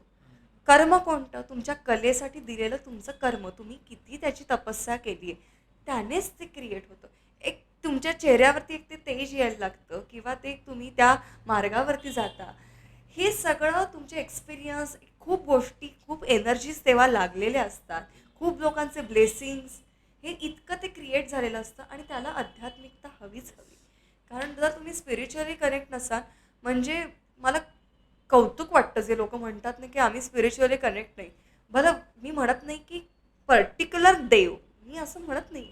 ताकद आहे ना ती शक्ती कुठची तरी आहे आणि जसं मी पहिल्यांदा म्हणाले की कला ही शक्तीनेच दिलेली आहे कोणत्या तरी त्या पॉवरने दिलेली आहे. मग त्या पॉवरला तुम्ही नतमस्तक व्हायलाच पाहिजे कारण तुम्हाला माहीत नाही ते तुमच्यातनं कधी काढून घेईल आणि जर काढून गेली तर काय होईल काहीच नाही. मला तर मी विचारच नाही करू शकत विदाऊट दॅट. तर त्याचं तुम्ही नतमस्तक व्हायलाच पाहिजे. दर उठल्यानंतर माझे फॅमिली मेंबर्स नीट आहेत ना पहिले ते आणि माझी कला माझ्याबरोबर आहे ना. बघा पुढे मेहनत करण्याचं काम माझं आहे. मेहनत करायचं काम करायचं माझं आहे. पुढे जाऊन त्याच्यावरती काय काय ते काम माझं आहे ते देवाचं नाही. देवाने तुला दिलं ना बस आता पुढचं तुझं काम आहे. सगळंच कसं देव देईल असं नसतं की ती तुला ती ती जाणीव असली पाहिजे की त्याने दिलंय ना बस खूप झालं आता चला त्याचं सोनं करा. हे जेव्हा कळतं आणि मिळाल्यानंतर पण आता म्हणजे आता फॉर एक्झाम्पल मी आता म्हणजे आता कोणत्याही प्रोग्रामला जाते प्रोग्राम झाल्यानंतर लोक येऊन अशी भेटतात. आता मी जेव्हा राधेची भूमिका करते तर लोक येऊन नंतर पाया वगैरे पडतात की राधे राणी म्हणून. आता हा जो अनुभव आहे तो काय मला आहे का नाही. तर एकतर जेव्हा मी कला म्हणून सादर करते तो माझ्या पूर्वजांना आहे नमस्कार किंवा ती केलेलं आहे जे इतक्या वर्ष लोकांनी कोणती तरी तपश्चर्या करून ठेवली त्याच्यासाठी ते प्रेम आहे. निधी प्रभूला काही नाही आहे त्याच्यातलं किंवा राधा म्हणून ते आहे की तू ते त्या क्षणाला तो अंश तू घेऊन ती राधा तू तिकडे तू आवरतीयस आणि हे लोकांना तू एक्सपिरियन्स करून देतेस. हा सगळा अनुभव आहे. तर स्पिरिच्युअलिटी मला असं वाटतं की ती असलीच पाहिजे त्याशिवाय काय आहे म्हणजे बोललीस तर मला एक छोटंसं एक गोष्ट आठवली की आपण ती सिरियल बघितली असेल देवो के देव महादेव बरोबर म्हणून. तर त्याच्यामध्ये जे लीड ऍक्टर करत होता बरोबर मोहित रायना म्हणून नाव आहे बरोबर त्याचं. सो त्याचा एक रिसेंटली एक इंटरव्ह्यू बघितला होता आम्ही. एक्झॅक्टली तर त्याच्यामध्ये तू बघितलं असेल तर त्याच्यामध्ये तो एक्झॅक्टली बोलला होता की एक्झॅक्टली एक म्हातारी बरोबर व्यक्ती आली होती त्यांच्यासोबत बरोबर आणि ती पाया पडायला लागली. तर बरोबर तो असा ऑकवर्ड झाला बरोबर की बरोबर अरे की तू माझ्या पाया का एक्झॅक्टली पडते. तर ती बोलली एक्झॅक्टली की एक्झॅक्टली तुला काही हक्क नाही मला रोकायचा कारण बरोबर मी तुझ्या पायाने पडते. एक्झॅक्टली मी त्या कनेक्टची पाया करते बरोबर आणि बरोबर ते जे 30 सेकंड आहेत ना हो ते माझ्याशी तू नाही हिरावून घेऊ एक्झॅक्टली शकत. सो एक्झॅक्टली ते मला कनेक्ट झालं तुझ्या बोलण्यामधून. असं म्हणतात की कलाकार जिथे वास करतात तिकडे देवाचा आशीर्वाद असतोच असतो.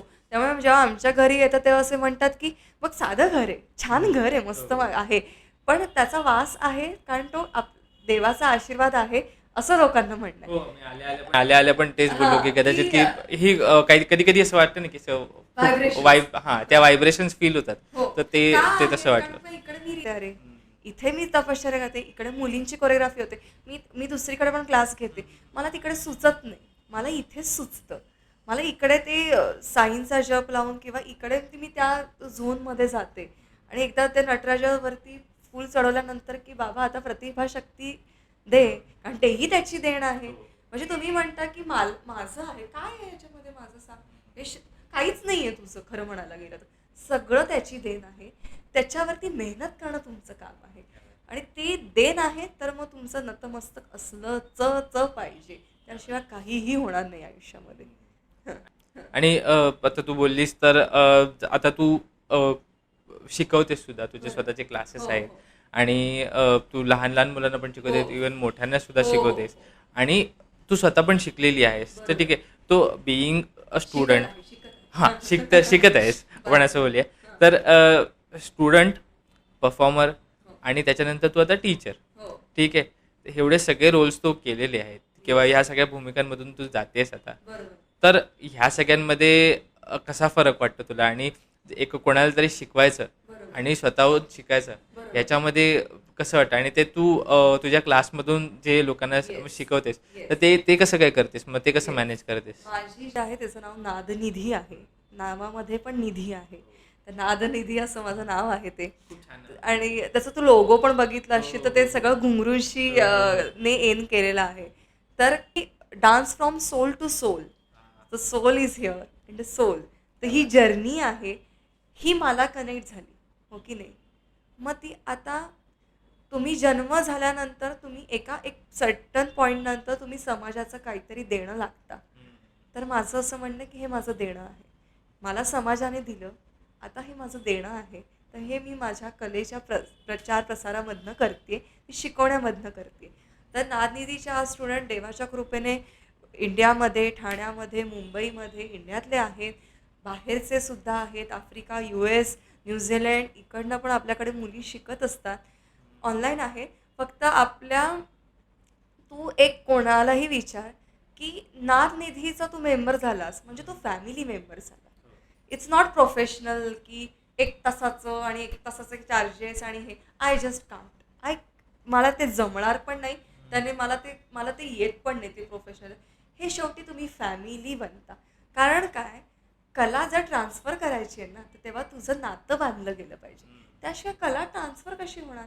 मग ते काहीतरी टेक्निकल झालं. मग हे एक वेगळा रोल आहे की मला त्याच्याशी नातं बनवायचं. मग ते नातं बनवायला वेळ लागतो. ते काय तीन क्लासमध्ये बनणार नाही आहे. त्याच्यामध्ये शिष्याची पण तिकडे काय म्हणतात, तिकडे थोडीशी कस लागते की गुरुबरोबर ते राहणं. कारण आजकालचं जग इतकं फास्ट झालं की पटकन मला नाच कधी येतोय, मी पटकन कधी रील बनवते, कधी मी फेमस होते, हा सगळा झोन आहे. तर याच्यामध्ये ते नातं बनवू दे, ते नातं खुलू दे. मग त्याच्यामध्ये होणारी ती कलेचा आदान-प्रदान आहे. कारण हे मी अनुभवलंय. अनुभवते माझ्या गुरूंबरोबर.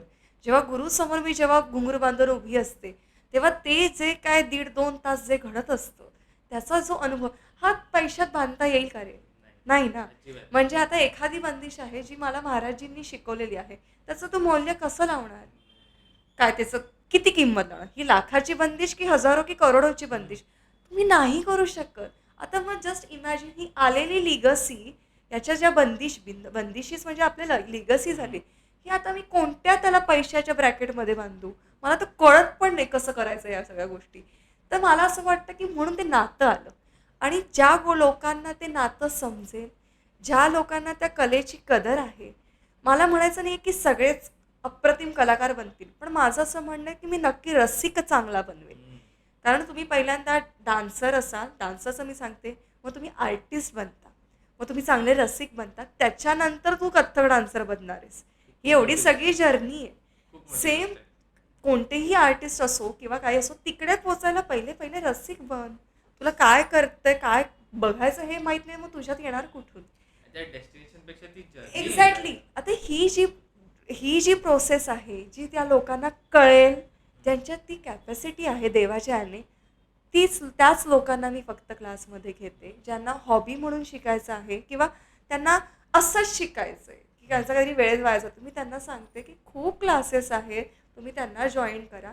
मला जमणार नाही. कारण जे मी केलेलं तप आहे किंवा जी माझी तपश्चर्या आहे ती अशीच जाणार नाही. ती समोरच्याला भले तो नाचणार, माझं काय म्हणणं आहे, तो डान्सर नसला तरी चालेल.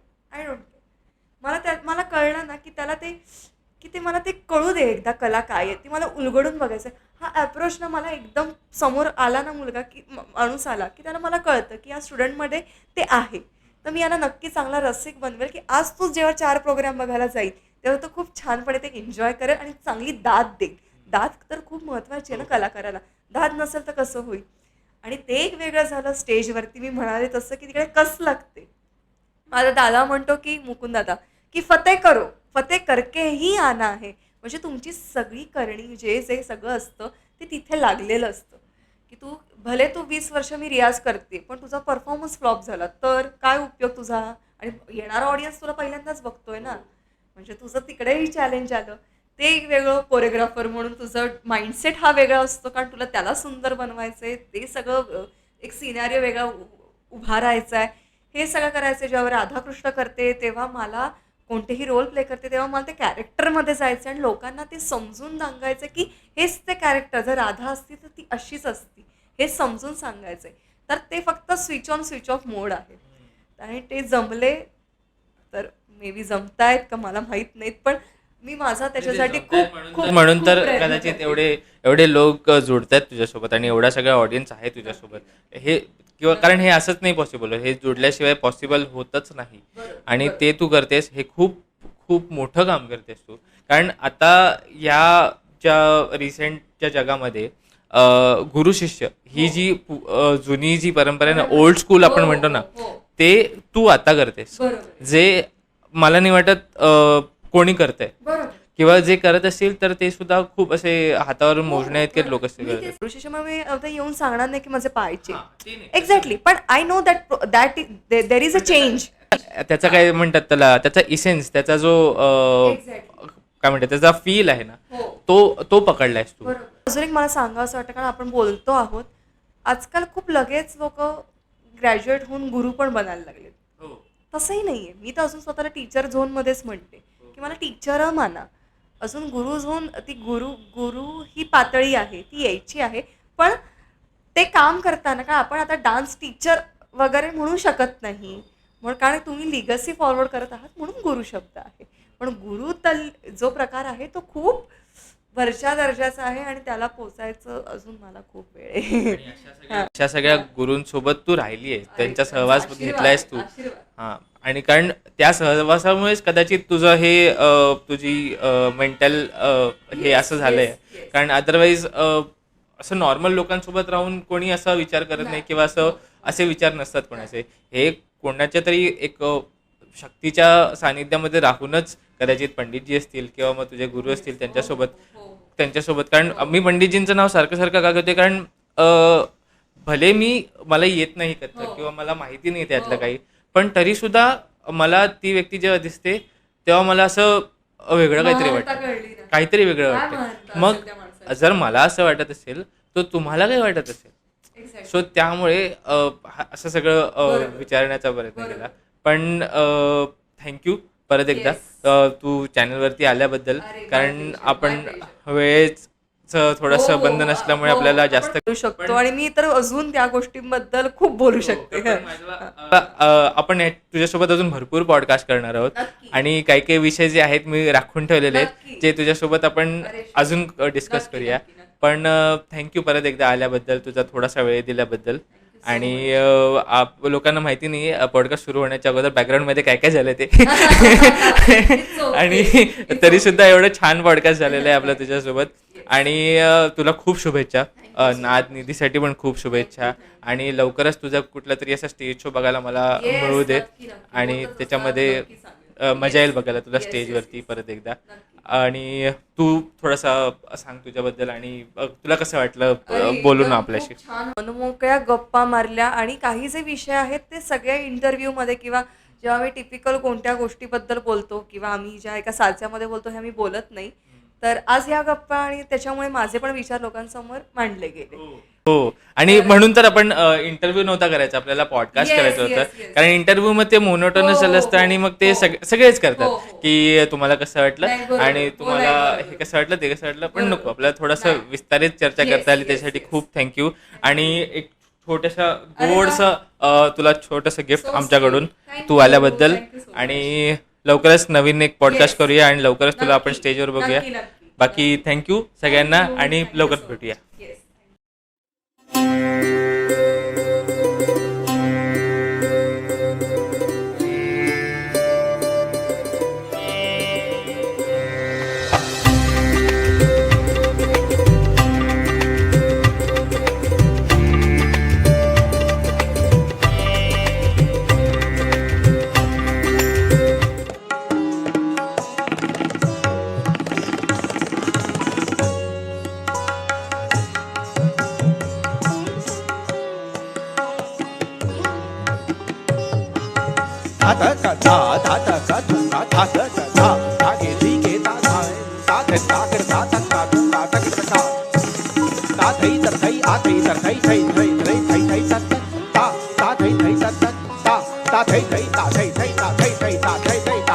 एक दो दो तीन तीन चार चार एक दो तीन चार पाँच छः सात आठ नौ 10 11 12 13 14 15 16 17 18 19 20